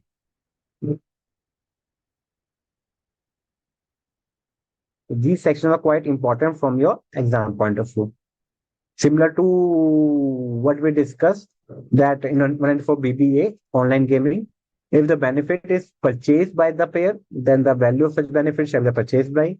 If it is manufactured by the payer, then the value benefit shall be the price it charged from its customer. GST has to be ignored, similar to 194 DBA, online gaming. In case of the assessee being a social media influencer, then if the benefit is retained by him, then only 194R is applicable. If it receives an asset, it does advertisement and returns that asset, then 194R is not applicable. 194R may become applicable on out-of-pocket expenses, provided it depends whose responsibility was to pay such out-of-pocket expenses. If it was responsibility of Mr. A and is reimbursed by Mr. B, that's a benefit and subject to 94R. But if such TDS under section 94J has already been deducted on such out-of-pocket expenses, then 194R shall not apply. Okay. In case of dealer conference, if it's purely for the business, no 194R. But if it's for it has an element of benefit of perquisite, then 194R shall apply. How will you determine whether it has an element of benefit of perquisite? If it includes expense attributable to leisure trip or has a leisure component, even if it's incidental to dealer or business conference. Expenditure is incurred for family member accompanying the person attending the conference, or expenditure on participants of dealer for days which are on account of prior stay or overstay before or after the conference. Then in such case, 94R is applicable. However, if there is a multiple, many dealers and lump sum amount is spent, then it's very difficult to ascertain how much benefit is given to each dealer. So in such case, the CBDT says that if the company does not claim the expenditure, then it shall not, on account of such conference, then it's not required to withhold tax under section 94R, meaning thereby it shall not be subject to penal provision under section 201, or shall be deemed as in default for not deducting tax under section 194R.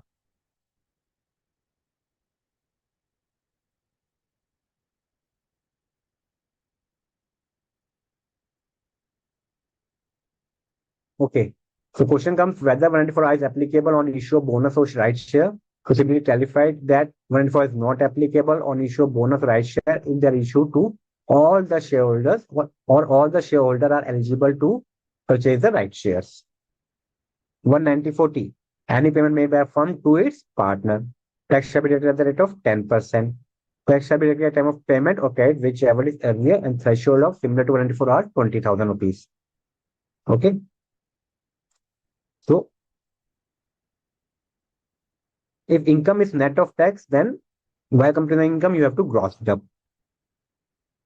Then 196, it says any interest, dividend, or any other payment made to the government or RBI or certain corporation, they are exempt from the TDS provision. If you are making a payment to the government, RBI, or corporation established by or under Central Act, then or a mutual fund specified under section 1023D, then TDS is not required to be withheld. Then we come to 197. So a recipient may apply to tax officer requesting him to issue a certificate in the name of a deductor to direct the deductor to deduct tax at a lower rate or no rate. Okay. It's a self-declaration by the recipient to the deductor to not to withhold tax. For an individual who is resident in India and whose estimated total income of the previous year is less than the basic exemption limit, or he has to receive dividend or any scheme from NSS, then he can give such declaration that no tax should be withheld on such dividend or amount to be received from NSS. Okay. However, where a person other than company or a firm, because in case of company or firm, there's a flat rate of tax. Furnish the person responsible for paying any income of the nature referred to in these section a declaration in writing in duplicate in the prescribed form, then in such case, the tax shall not be withheld if his income is below the, if there is no tax on his income.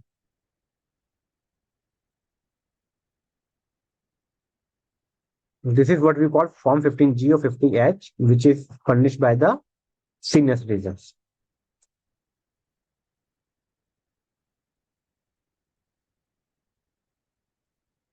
198. So TDS is form parts of income. If you have received income net of TDS, then while computing your income in your computation, you will gross it up. Credit of TDS. Credit of TDS allowed to the person from whom the income is, in whose hand the income is taxable. So even if the tax is withheld from the amount paid to Mr. A, but if such income is to be clubbed in the hands of Mrs. A, then credit of such TDS can be claimed by Mrs. A. Credit shall be claimed in the year in which such income is offered to tax. Okay. If such income is offered for a number of years, the credit shall be taken proportionately.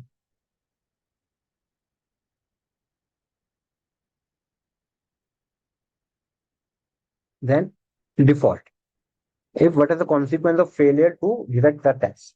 So you will shall, if you fail to deduct the whole or any part of the tax, or fail to pay the tax deducted, the whole or any part, then the assessee shall be deemed to be assessed in default.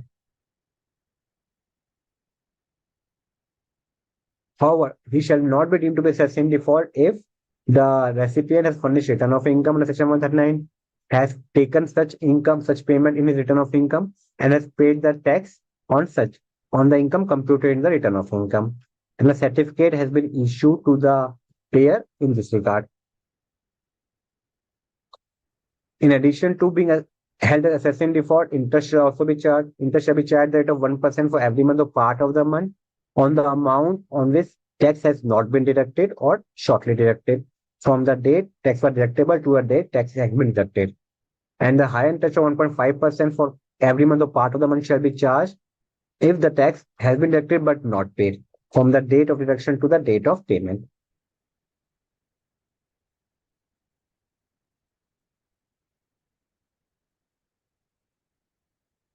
What is the time limit for passing an order in section 201?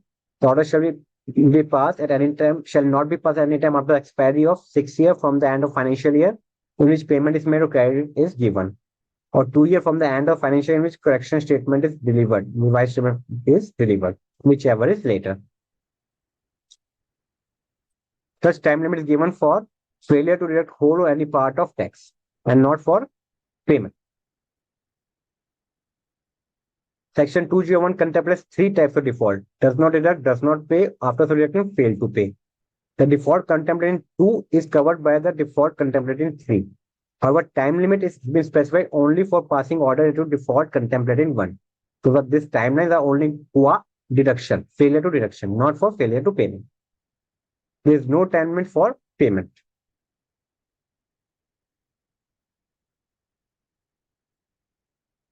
Any tax directly has to be deposited with the government within 7th of the next month, and quarterly the TDS return has to be furnished. There is a common TAN number which is applicable for TDS and TCS both. Okay. So we are just skipping those parts which are absolutely not important from exam point of view.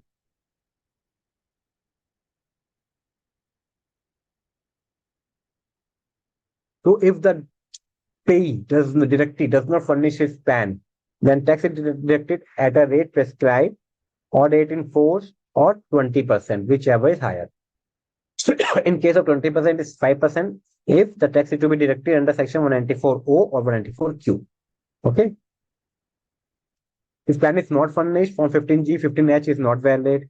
Any certificate under section 197, application under section 197 is not valid. Okay. And if wrong PAN is submitted, it is deemed that PAN is not submitted.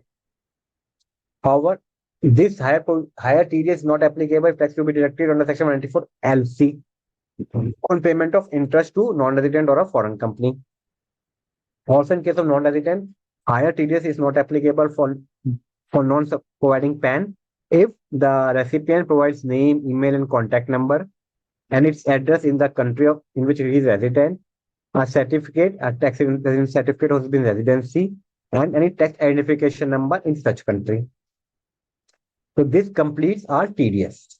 Now we'll have a break for 10 minutes and then we'll start with the TDS and the other provisions. Okay, thank you.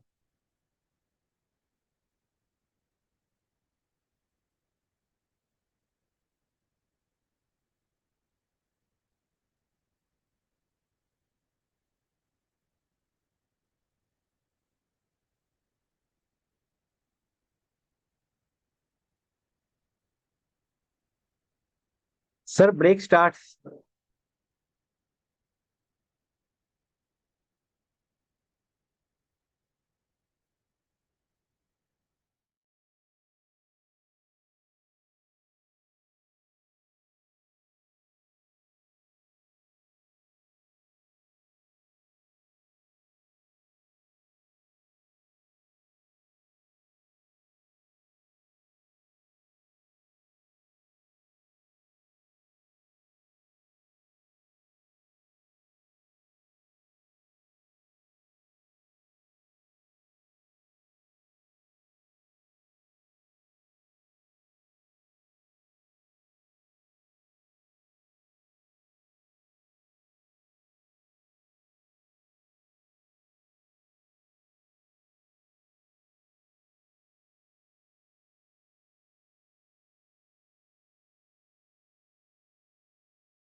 the most important from this point in this chapter. So hope you you understand. Now we will start with TCS. Okay. So it's just the opposite of TDS, the TCS. So it's very simple. And it's there only one section 206C. So under subsection 1, it says that TCS is applicable in respect of sale of some specified goods. The goods is for sold is alcoholic liquor for human consumption. The TCS rate is 1%. In case of tendu leaf is 5%. Timber or any other forest produce is 2%. Timber obtained by any mode other than forest produce referred above 2%. Scrap 1%, and coal, lignite or iron ore 1%. Okay. Yeah, as I told you, no TCS if the buyer gives a certificate undertaking that he will use the goods for manufacture and production of article or a thing. So no collection of tax shall be made in section 2061 in case of resident buyer if such buyer furnished to the person responsible for collecting tax a declaration in writing in duplicate to the effect that goods referred to in above table are to be utilized for the purpose of manufacturing, processing, or producing article or thing, or for the purpose of generation of electricity, and not for trading purposes. Now, 2061C. TCS on lease of license of parking lot, toll plaza, or mining site. The tax shall be collected at the rate of 2%. However, no tax is collected in case of public sector company. 1F. TCS on sale of motor vehicle or other notified goods of the value exceeding rupees 10 lakhs. Then tax shall be collected at the rate of 1%. What are the notified goods? The notified goods are wristwatches, any art piece such as antique painting or sculpture, any collectible such as coin or stamp, yacht, rowing boat, cannon or helicopter, pair of sunglasses. So if you purchase all these, any of these goods and the value exceeds 10 lakh, then tax shall be collected at the rate of 1%.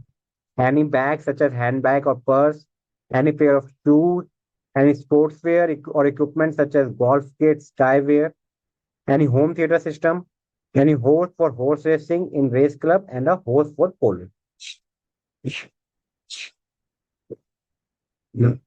2061F is applicable only on retail sale.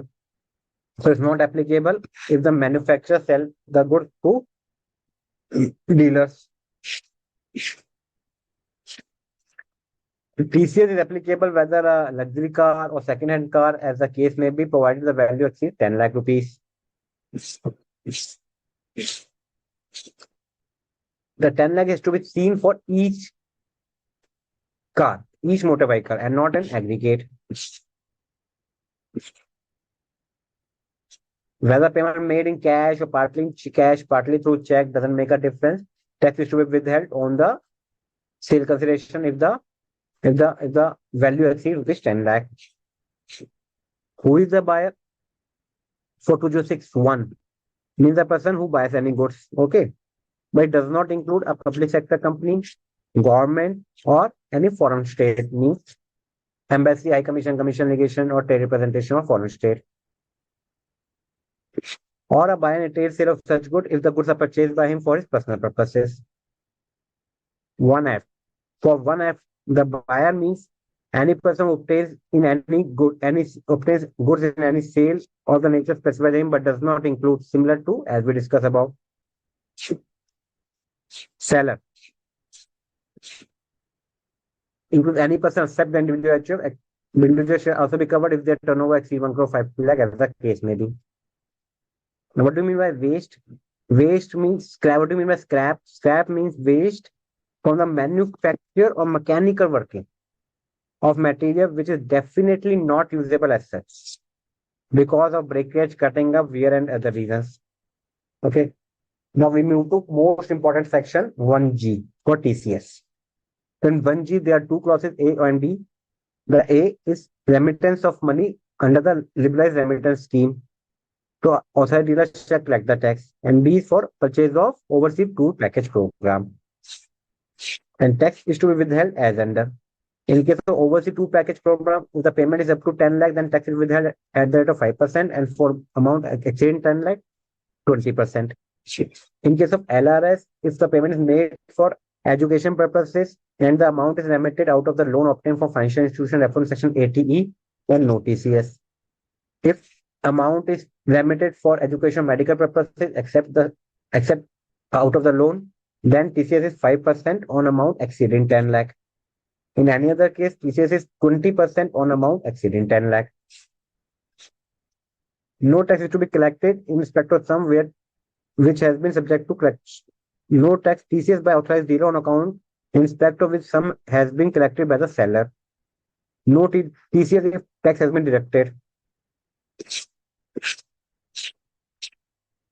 Overseas tour package include visit to a country outside India.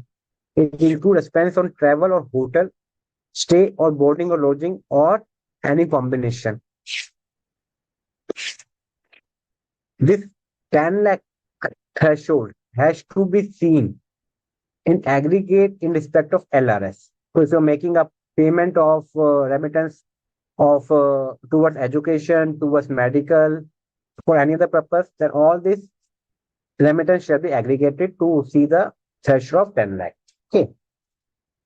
And if firstly the remittance is made for education purpose, then up to 10 lakh no TCS. If subsequently the remittance is made for any other purpose, then beyond 10 lakh it's 20% TCS. Okay. But this 10 lakh threshold shall be seen separately for LRS and overseas tour package. How will the authorized dealer come to know whether you have made any remittance earlier also? So he will rely on you, the undertaking on your declaration.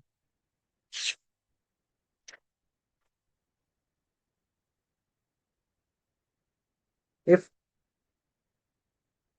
money is remitted in the LRS for purchase overseas tour package program, then the provision 206C1GB overseas tour package program shall apply where there is no threshold, there is a TCS of 5% even up to 10 lakh, but and not under the LRS.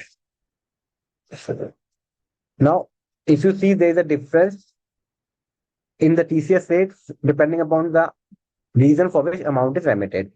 If the amount is remitted for medical or education reason, then the TCS rate is 5% for amount exceeding 10 lakh.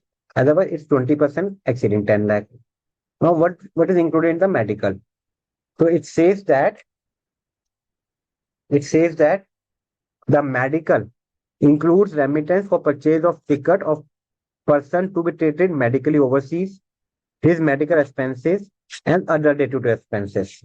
Similarly, for education, it includes a remittance for purchase of ticket of the person studying overseas, tuition, other fees, and other day-to-day expenses. So overseas tour package program means a tour package, and the standalone payment for hotel or purchase of airline ticket does not qualify as overseas tour package program. So therefore, at least two of the following should be there: international travel ticket, hotel accommodation, or any other expenditure of similar nature. Okay, so this was all the TCS rates. See, there were huge number of TDS section, but in TCS there is only four. One for sale of specified goods, one C parking lot mining, one F specific luxury goods, and lastly one G LRS and overseas two package program. Okay. Similar to TDS, if the plan is not provided, then tax shall be deducted twice the rate or 5%, whichever is higher. And in such case, the declaration given at section 206C1A that the goods shall be used for producing or manufacturing or processing of article or thing or generation of power shall not be applicable. This mandatory giving of PAN is not applicable in case of non-resident who does not have a PAN P in India.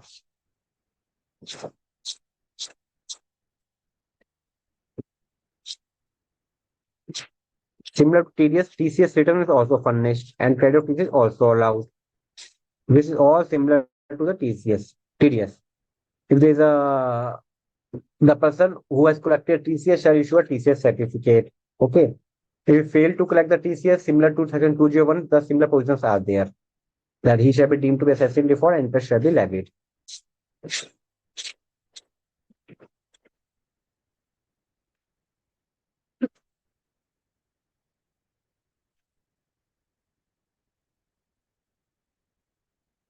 Now, processing of TDS and TCS returns.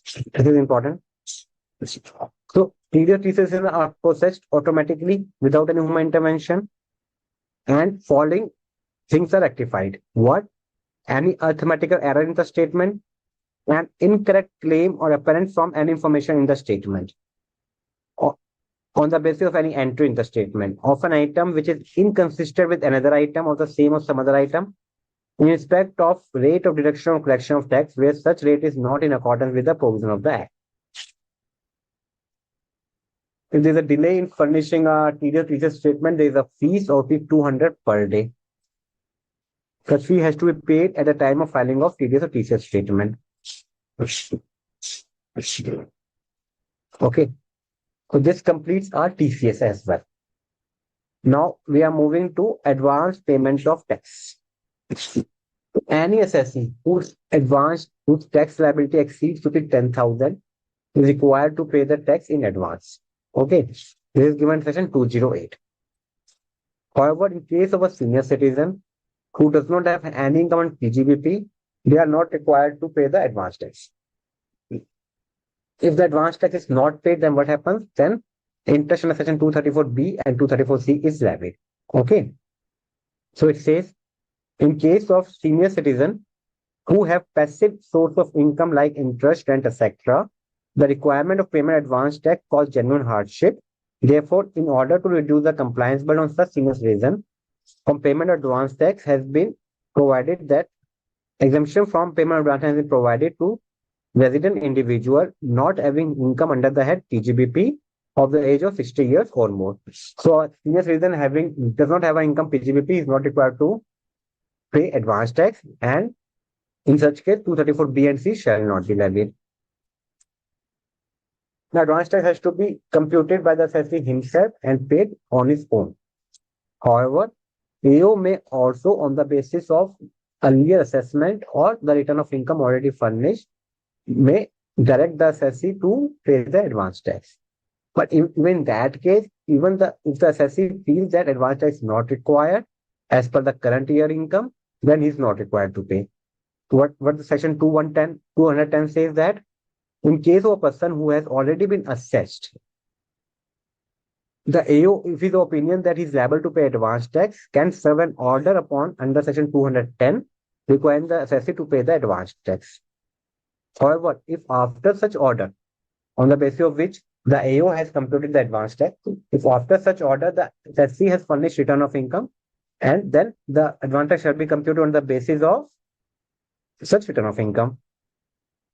For this purpose, the total income of latest previous year in respect of which assessee has been assessed, or total income returned by the assessee in any return in any subsequent previous year, whichever is higher, shall be taken as a basis of computation of advance tax payable. The above order can be served by AO at any time in the financial year before the last day of Feb. So, advance tax order has to be served before 28 or 29 Feb, as the case may be. If after sending the above notice but before 1st March of financial year, the assessee furnished a return related to any later previous year, or an assessment is completed in respect of any later return of income, the AO may amend the order in accordance with such return or assessment. Even if the assessee feels that his own estimate of advance tax payable would be less than the one sent by AO, he can file an estimate of his current income and advance tax payable thereon. So such an notice not binding on a assessee. If he can prove that his income is less than what is computed in the order of the AO, then he will go by his estimate and deposit the advance tax as per his estimate. While computing advance tax, deduction is not allowed in respect of amount which was deductible or collectible as the case may be, but has not been deducted or collected. But there is any income on which tax was deductible, and if that same has not been deducted, then such tax shall not be considered while computing the advance tax requirement. Advance tax is paid in installment. Installment is quarterly, payable by 15 June, September, December, and 15th March. The installment is 15%, 45%, 75%, and 100% of the advance tax liability. Okay. However, the assessee opts for the presumptive, then he is required to pay the advance tax by 15th March. Also, any amount paid on or before 31st March is treated as advance tax. Now, interest. First, interest under section 234A. So, this interest is levied for delay or failure in furnishing return of income. So, the default is if the return is furnished after due date or if the return of income is not furnished. The interest is levied for the period immediately following the due date and where the return is furnished after due date ending on the period ending on the date of furnishing return, where no return has been furnished ending on the date of completion of assessment. 234A interest is levied on the amount of tax determined under section 143(1) or an assessment as reduced by advance tax, any TDS, TCS, relief under section 89, 90 or 98 foreign tax credit or 91 or any MAT credit or AMT credit. If you remember, under section 148, the AO asks you to furnish return of income. If such return of income is furnished late, then also interest under section 234A can be levied. So interest levied at the rate of 1% for every month or part of the month. If return is furnished after the expiry of the time limit given the notice, then the interest is levied up to the date of furnishing return of income. In any other case, interest is levied up to the completion of assessment. However, if the income or tax liability subsequently increase or decrease in assessment of pre-proceeding, the interest amount shall also be increased or decreased accordingly.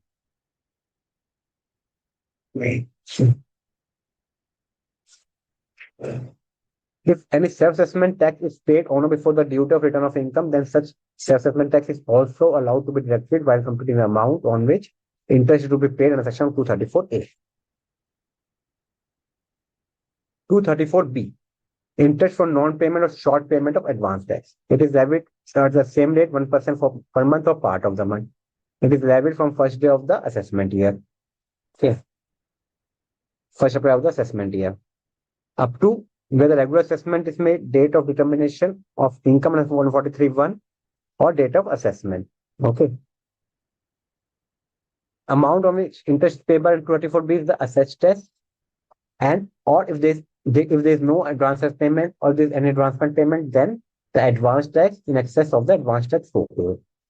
Assessed tax means the tax so determined under 143(1) or the assessment as reduced by TCS, TDS, and relief under section 89, 90, 98, 91 or MAT or AMT credit. Of course, self-assessment tax is not deducted. Similar to 234A, if the income is increased or decreased subsequently, the interest shall also be increased or reduced as the case may be in accordance with the income.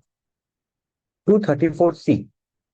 It is levied for deferment of installment of advance tax. Okay. So in case the assessee opts for the presumptive, he was required to pay advance tax as a one installment of 15th March. So here, if he does not pay the advance tax by 15th March, then interest at 1% shall be levied. Okay. In any other case, the assessee is required to pay advance in full installment, quarterly installment, 15%, 45%, 75%, and 100%. If there is any shortfall in payment of such advance tax, then interest is levied. However, interest for first and second installment is levied only if the shortfall is more than 12% or 36%.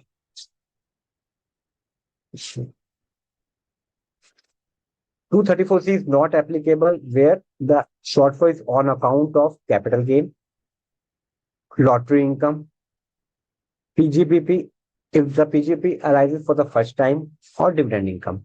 Why? Because all this income cannot be estimated. It just happened. So assessee cannot estimate whether there will be any capital gain or not, whether the company for which it has purchased a share it will issue dividend or not, whether he will win the lottery or not. So all these are not certain. So therefore, any shortfall on these accounts does not result in interest under section 234C. 234C is always levied on the tax on return income, and such tax is reduced by any TDS or TCS, relief under section 89, 90, 91, and AMT and MAT credits. Now comes the interest on excess refund. If any excess refund is issued to the assessee in excess of the refund which he is actually eligible. So at the time of processing of refund, if assessee obtains excess refund, and the time of assessment, if it is come to know to a department that either the no refund was eligible or the refund paid is more than what the refund was eligible, then whatever excess refund, the assessee shall be liable to pay interest at the rate of 0.5%. As we discussed, there is a fee of 200 rupees for late filing of TDS and TCS statement. In addition, there is a penalty under section 271H. In addition to the fee, a penalty ranging from minimum of 10,000 to maximum 1 lakh shall also be levied under section 271H for not furnishing TDS or TCS in time within the prescribed time. However, if the penalty is levied only if the delay is beyond 1 month, because up to 1 month there is only fee. If the delay is beyond 1 month, then the fee plus the penalty. Okay. So this completes the advanced tax. Now we are moving to recovery of tax. Fractions, recovery of tax.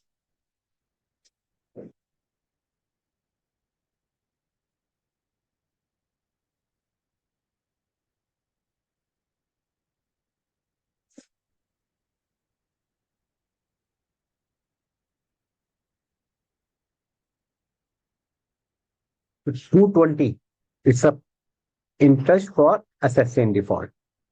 So whenever there is a demand, a notice of demand is issued, which gives generally a time of 30 days for payment. However, the assessee may make an application to the AO requesting to extend the time, and the AO may extend the time for payment or may allow the payment in installments subject to such condition as he may deem fit. If the amount is not paid within that time, then the interest at the rate of 1% for every month or part of the month is charged. Okay.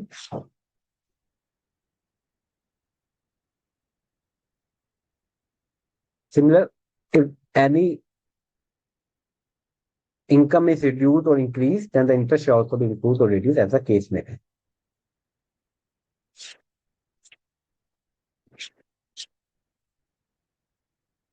Also, there's an interesting case. Say,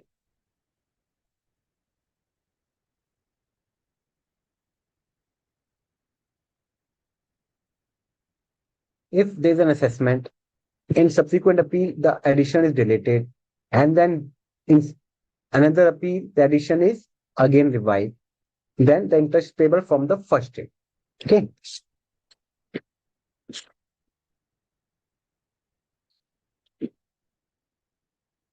There is a power given to principal chief commissioner of commission, chief commissioner or principal commissioner of commissioner to reduce or waive the interest payable under section 220. Okay. The power is the limit by the up to which the interest can be waived.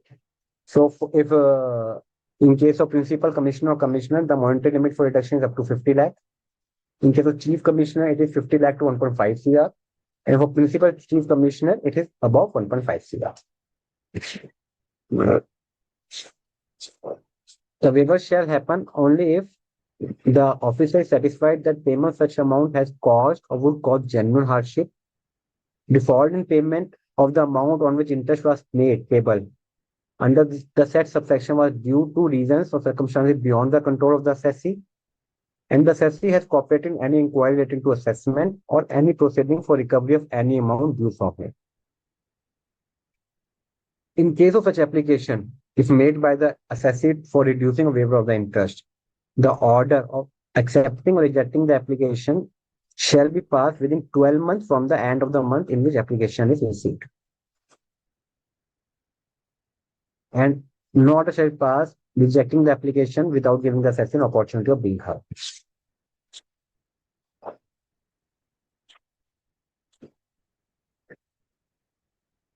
If the assessee held to be assessee in default, there is an interest in 220 and there is a corresponding penalty in section 221. Such penalty cannot exceed the tax area. So penalty equal to the amount of tax. But even if the tax has been paid before levying of penalty, this fact does not absolve the assessee from levying of penalty.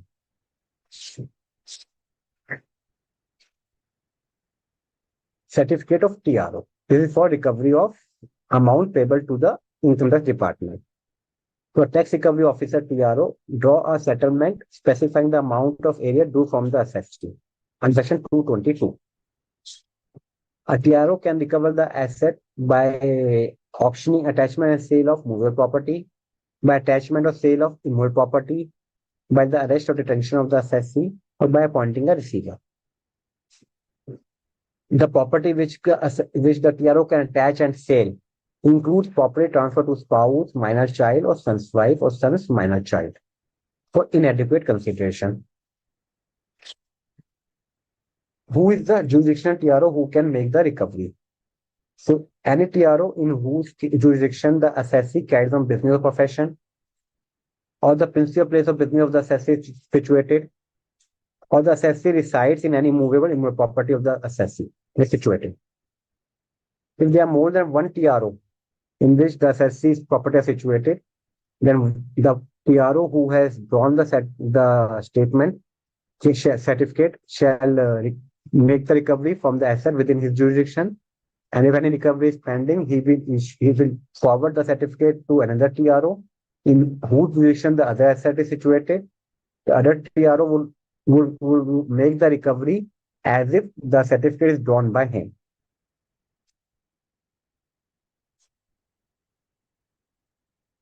The assessee is not allowed to dispute the correctness of the certificate drawn by TRO. However, TRO may on its own cancel the certificate.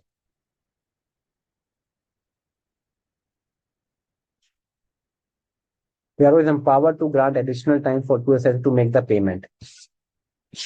Okay.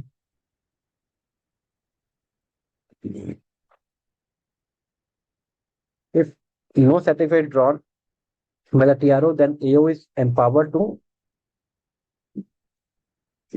recover the tax by any of the modes specified in section 226. If certificate is drawn, then only TRO shall recover.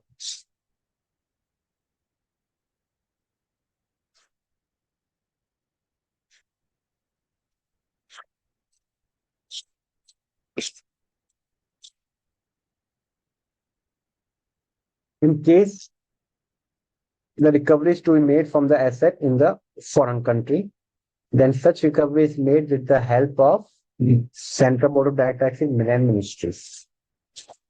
So TRO makes a certificate, he forwards the certificate to CBDT, who takes up the case with the equivalent organization in the foreign country.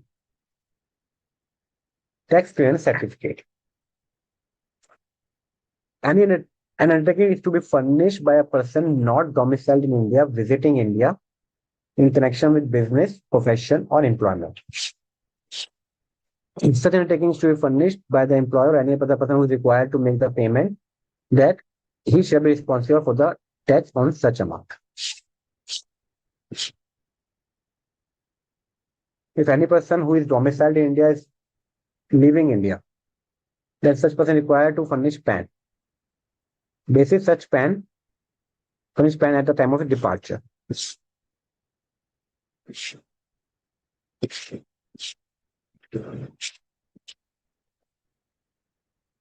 Similarly, in case of ship leaving any port in India, the owner or the charter of the ship is personally liable for the payment of taxes. Now, they are faceless, similar to faceless assessment, they are faceless procedure for collection and recovery of taxes.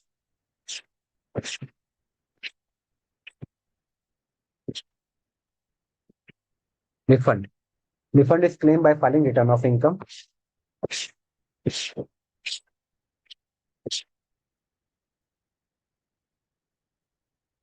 If any application is made for refund, then the order has to be within 6 months from the end of the month when the application is so made. If any refund generated from appeal, it has to be given by the AO automatically without any application of the assessee. Interest is also payable on the refund at the rate of 0.5% for every month of part of the month. If the refund is originated from TDS or TCS, the interest is payable from first day of the assessment year. In any other case, the interest is payable from the date the amount was paid.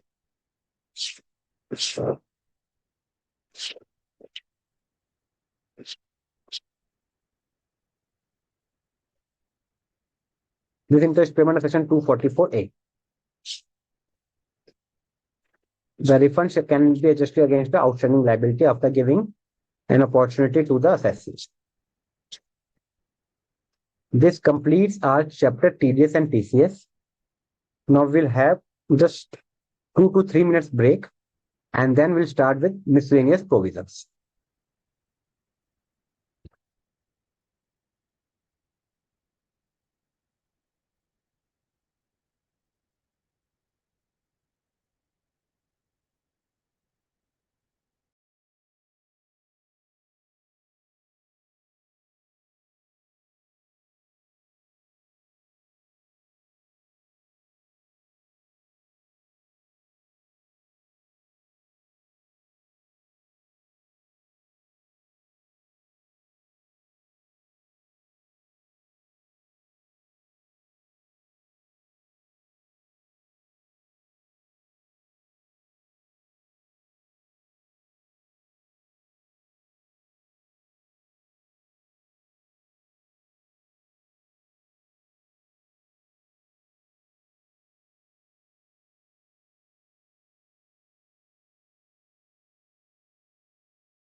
a small chapter, miscellaneous provisions.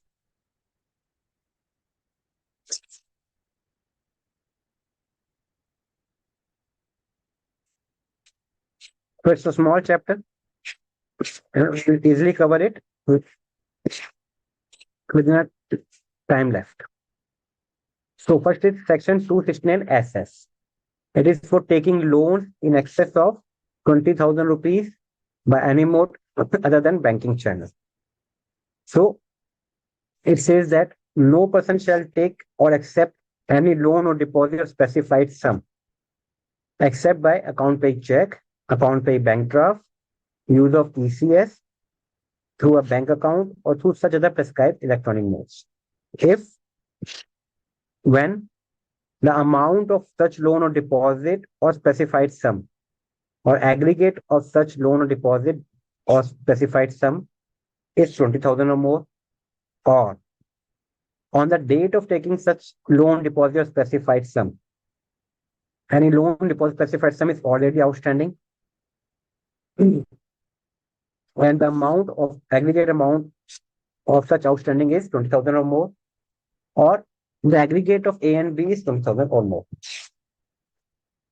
However, a higher limit of 2 lakh is available where the loan or deposit is taken or paid by Primary Agriculture Credit Society or Primary Cooperative Agriculture and Rural Development Bank.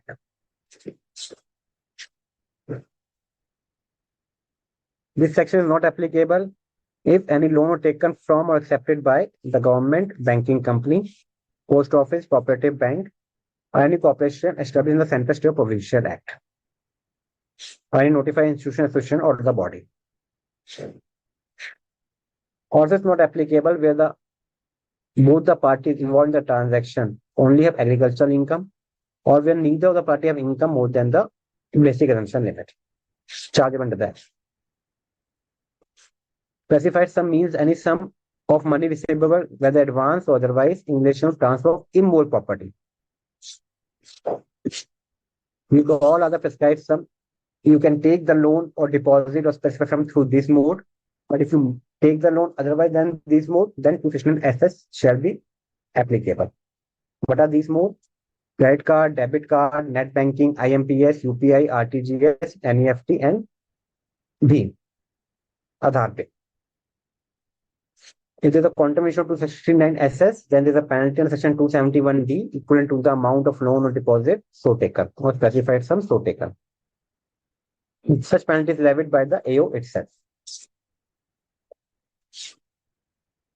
Now, 269 ST.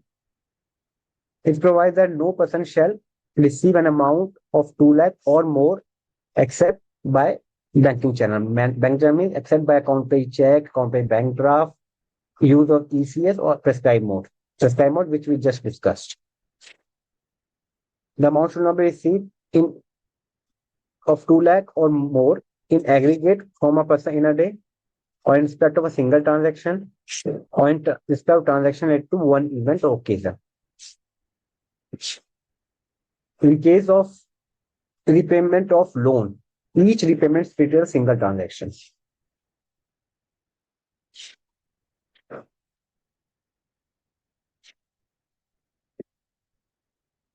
This section is not applicable if any received by the government, banking company, post office, saving bank, or cooperative bank. Transaction of the nature referred to in section SS, such as the class of person as notified by the central government. The central government notified the following person, to which this section shall not apply. Received by any person from a bank, cooperative bank, or post office, saving bank. Received by a business correspondent on behalf of banking company or cooperative bank. Received by ATM operator. Received from an agent of issue of prepaid instrument card. Received by a company institution issuing credit cards. Received which is not included in the total income section 1078. Penalty for default of section 269 S2. The penalty is given under section 271 DA. The penalty shall be equal to the amount of the default. A sum equal to the amount of such receipt.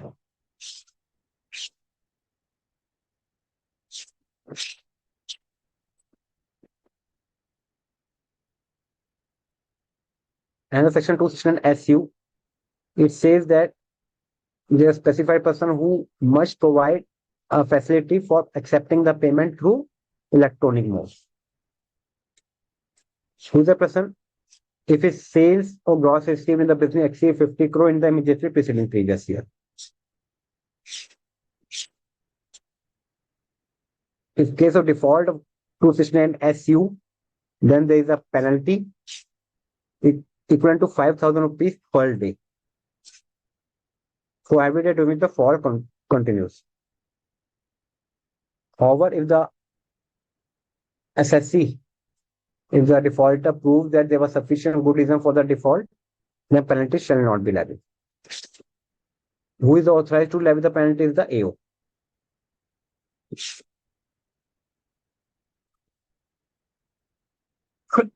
Corresponding to 269 SS, this 269 T, which says that no person shall repay the loan or deposit specified sum in a mode other than account pay check or pay bank draft, ECS, or prescribed mode.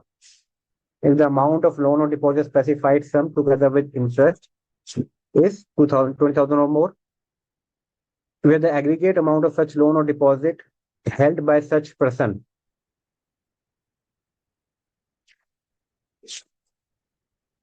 together with interest payable on such loan is 2,000 or more, or aggregate of A or B is 2,000 or more.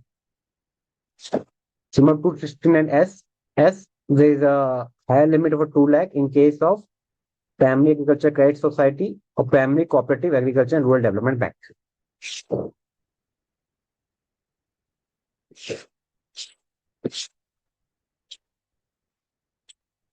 Specified sum has the same meaning as what 269 SS, and is sum of money in the nature of advance in relation to transfer of immovable property, whether or not the transfer take place. For default of 269T, there is a penalty of 271E equal to the amount of default. Okay. Now, section 281. Transfers to defraud revenue. What? So, if any assessee makes a transfer of any asset, so that once the income tax liability comes, the same cannot be recovered, then such transfer shall be deemed to be void under section 281. Transfer can be made during the pendency or after the service of notice of demand. The transfer is made during the pendency or after the completion thereof, but before the service of notice of demand, notice by the TRO. If the assessee creates a charge or part with the property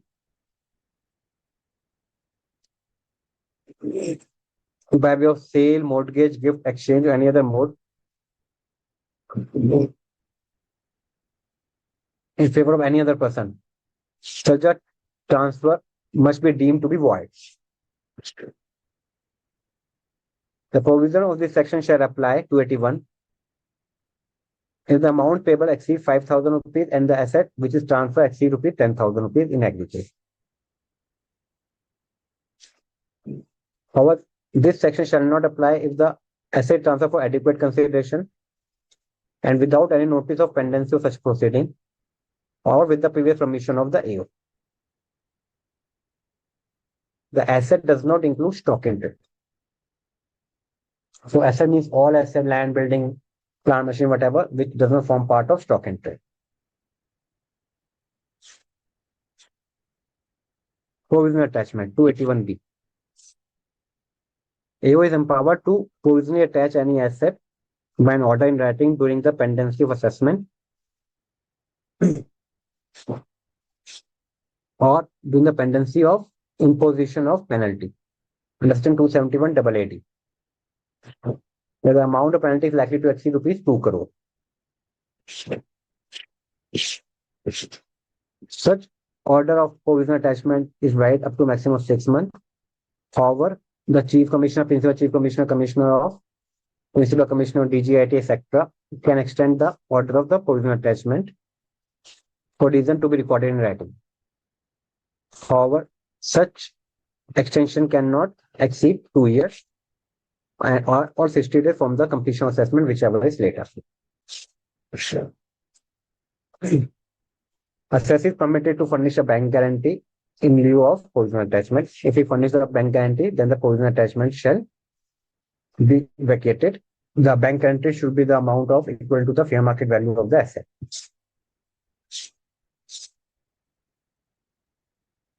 If bank guarantee is furnished, then the order invoking the provisional attachment shall pass within 45 days if the matter is referred to the valuation officer, or 15 days in any other case.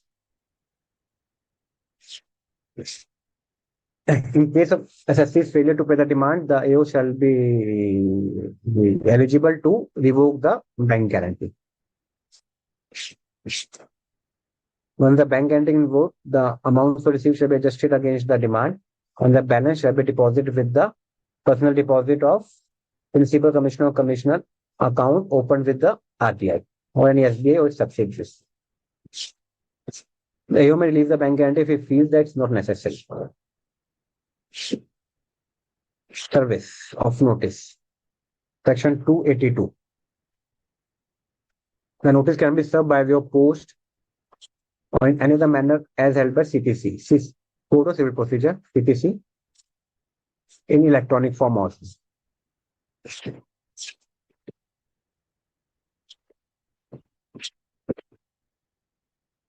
Authentication of notices. Section 282A. There's a very small section, not much important from exam point of view, but we are doing completing for the completeness perspective.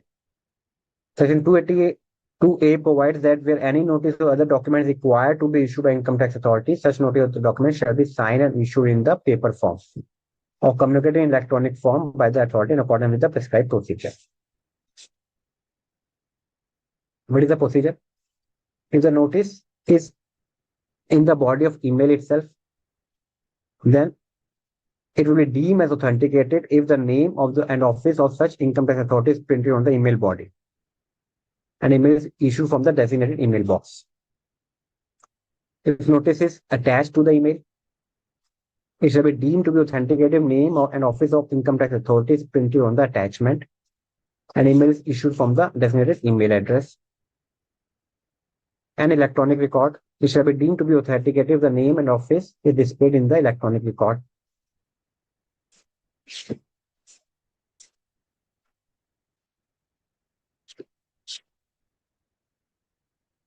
Any person who is producing a film is required to furnish a statement within 60 days from the end of the previous year, furnishing the detail of expenditure incurred in respect of specified activity. Specified activity means event management, documentary production program, and sport event management.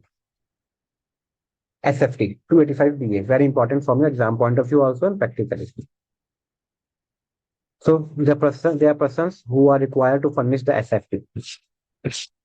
Okay. What are the transaction in respect of which SFT should be furnished?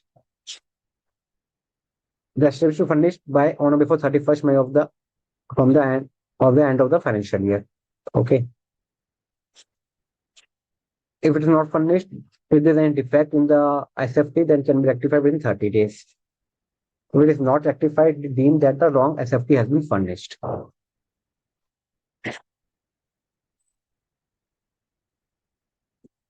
If there is an updation in the information, then the person who is furnished an SFT shall update the SFT within 10 days. These are all the transactions in respect of which SFT has to be furnished. Who is required to furnish the SFT? What? The banking company or the cooperative bank. Okay. When? If any person made a payment for purchase of bank draft in cash for amount aggregating 10 lakh or more. If payment is made in cash aggregating 10 lakh or more for purchase any prepaid instruments. Cash deposit, withdrawal, including through bearer check, aggregating 50 lakh or more in a financial year, from one or more current account. So there is a cash deposit, cash withdrawal more than 50 lakh in a current account, then such transaction has to be reported in SFT. Or if any cash deposit of 10 lakh or more in the saving account, then such transaction has to be reported under SFT. Similarly, if one or more time deposit of a person aggregated 10 lakh or more in a financial year, then SF has to be updated in the SFT. Payment made by any person of 1 lakh or more in cash or 10 lakh or more by any other mode against bill in respect of credit card. Then the person issuing the credit card is to report it. Received from any person of an amount aggregate 10 lakh or more in a financial year for acquiring bond, and the company issuing bond shall report it. Received from any person of an amount aggregate 10 lakh or more in a financial year for acquiring shares, the company issuing shares shall report it. Buyback of a share of an amount aggregating 10 lakh or more has to be reported. Receipt from a person of an amount aggregating 10 lakh or more in a financial year for acquiring units of mutual fund. The mutual fund is under obligation to furnish the SFT. Receipt from any person for sale of foreign currency of an amount aggregating 10 lakh or more. This transaction has to be reported. The income property of 30 lakh or more purchase and sale transaction has to be reported.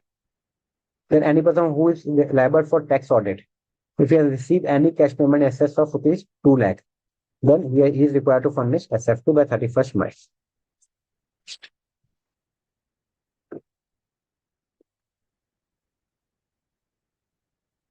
These transactions are also reported.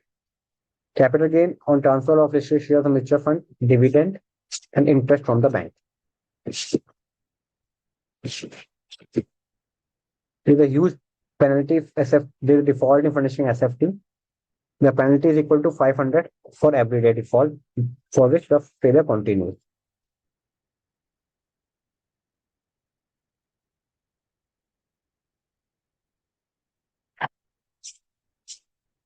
Even after notice the failure continues, then the penalty increases to 1,000 per day.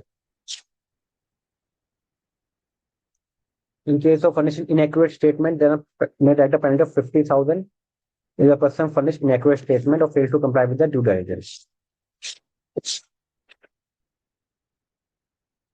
Similar to 285A, there is a 285B, which creates an obligation on the person to inform about the transaction crypto assets.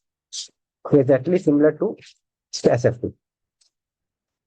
AIS, the department, the income tax authority, published a statement of a report in the portal of a SSC called annual information statement, which has following clauses, which is information about the SSC related to TDS or TCS, information received by department and the SFT in respect of such SSC, information related to payment of taxes, information related to demand and refund, information related to pending proceedings, information related to completed proceedings.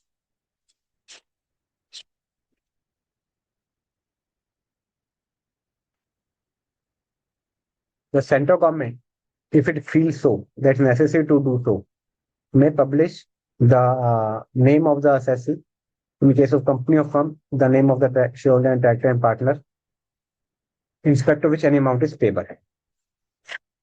However, no such name shall be published until there is a time to furnish the appeal against the assessment order.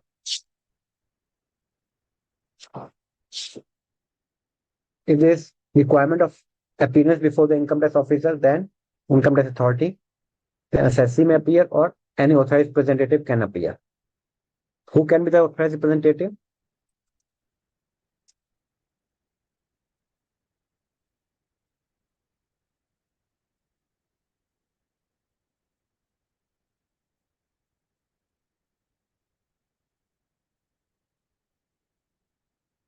A person related to assess in any manner or a person regularly employed by the assessee, an officer of scheduled bank, a lawyer, or a chartered accountant.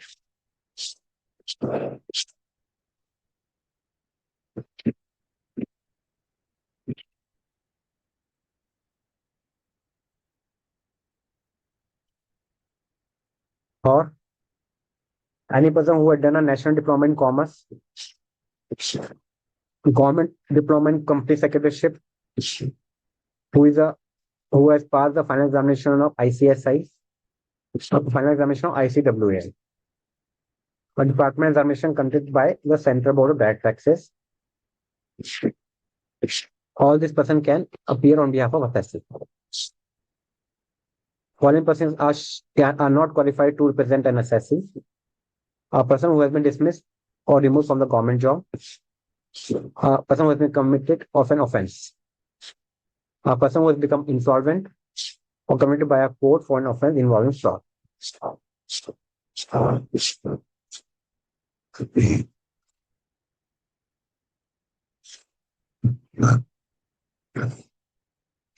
Central government is empowered to grant immunity from the prosecution or penalty to any person. The Act says that no court below the to that of inferior to the presidency magistrate or magistrate of first class shall try any offense under this Act.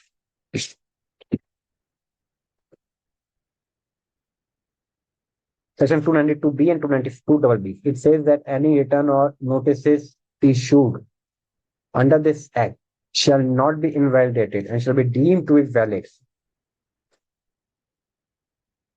and served in time or served in proper manner if the assessee had appeared in any proceeding or cooperated in any inquiry relating to the assessment or reassessment.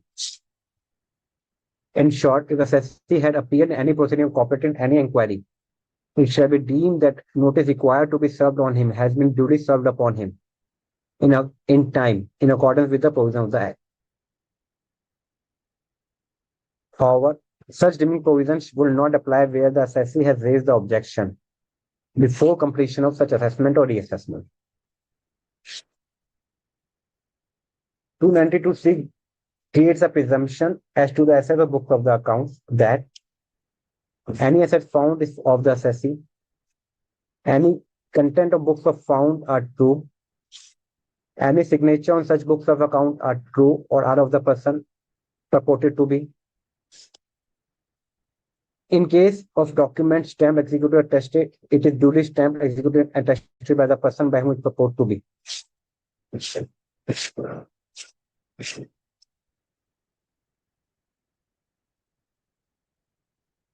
If any authority has an if any income authority has an authority to grant an approval, then such authority shall also have a power to withdraw such approval.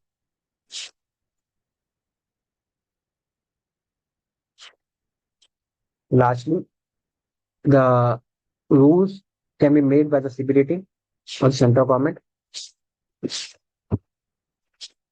In addition to Section 298, to the 298 section, there are schedules in the Income Tax Act. There are 7 schedules. Schedule 1 gives the method of computing TGBP of insurance business. Schedule 2 gives the procedure for recovery of tax. Schedule 3 gives the procedure for distraint by AO or TRO.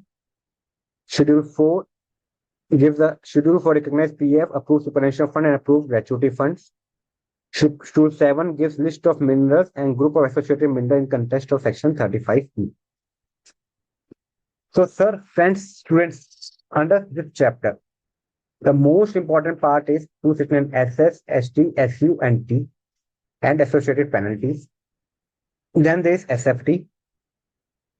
Then there is obligation on a person to report transaction crypto. Then service of notice demand and service of notices and the authentication. Then 292B, 292BB, when a notice is deemed to be valid. Then presumption. We have covered all. Earlier we discussed the TDS, lot of TDS provisions, the TCS provisions, and recovery and advanced tax provisions. So by this, our 2 chapters have been revised, and the next class will start with the another chapter. Okay. So we conclude our class now, and we'll meet again tomorrow.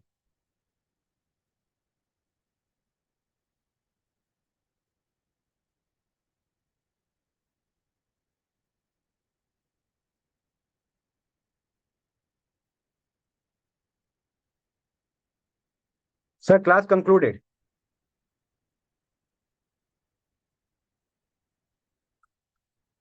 Thank you.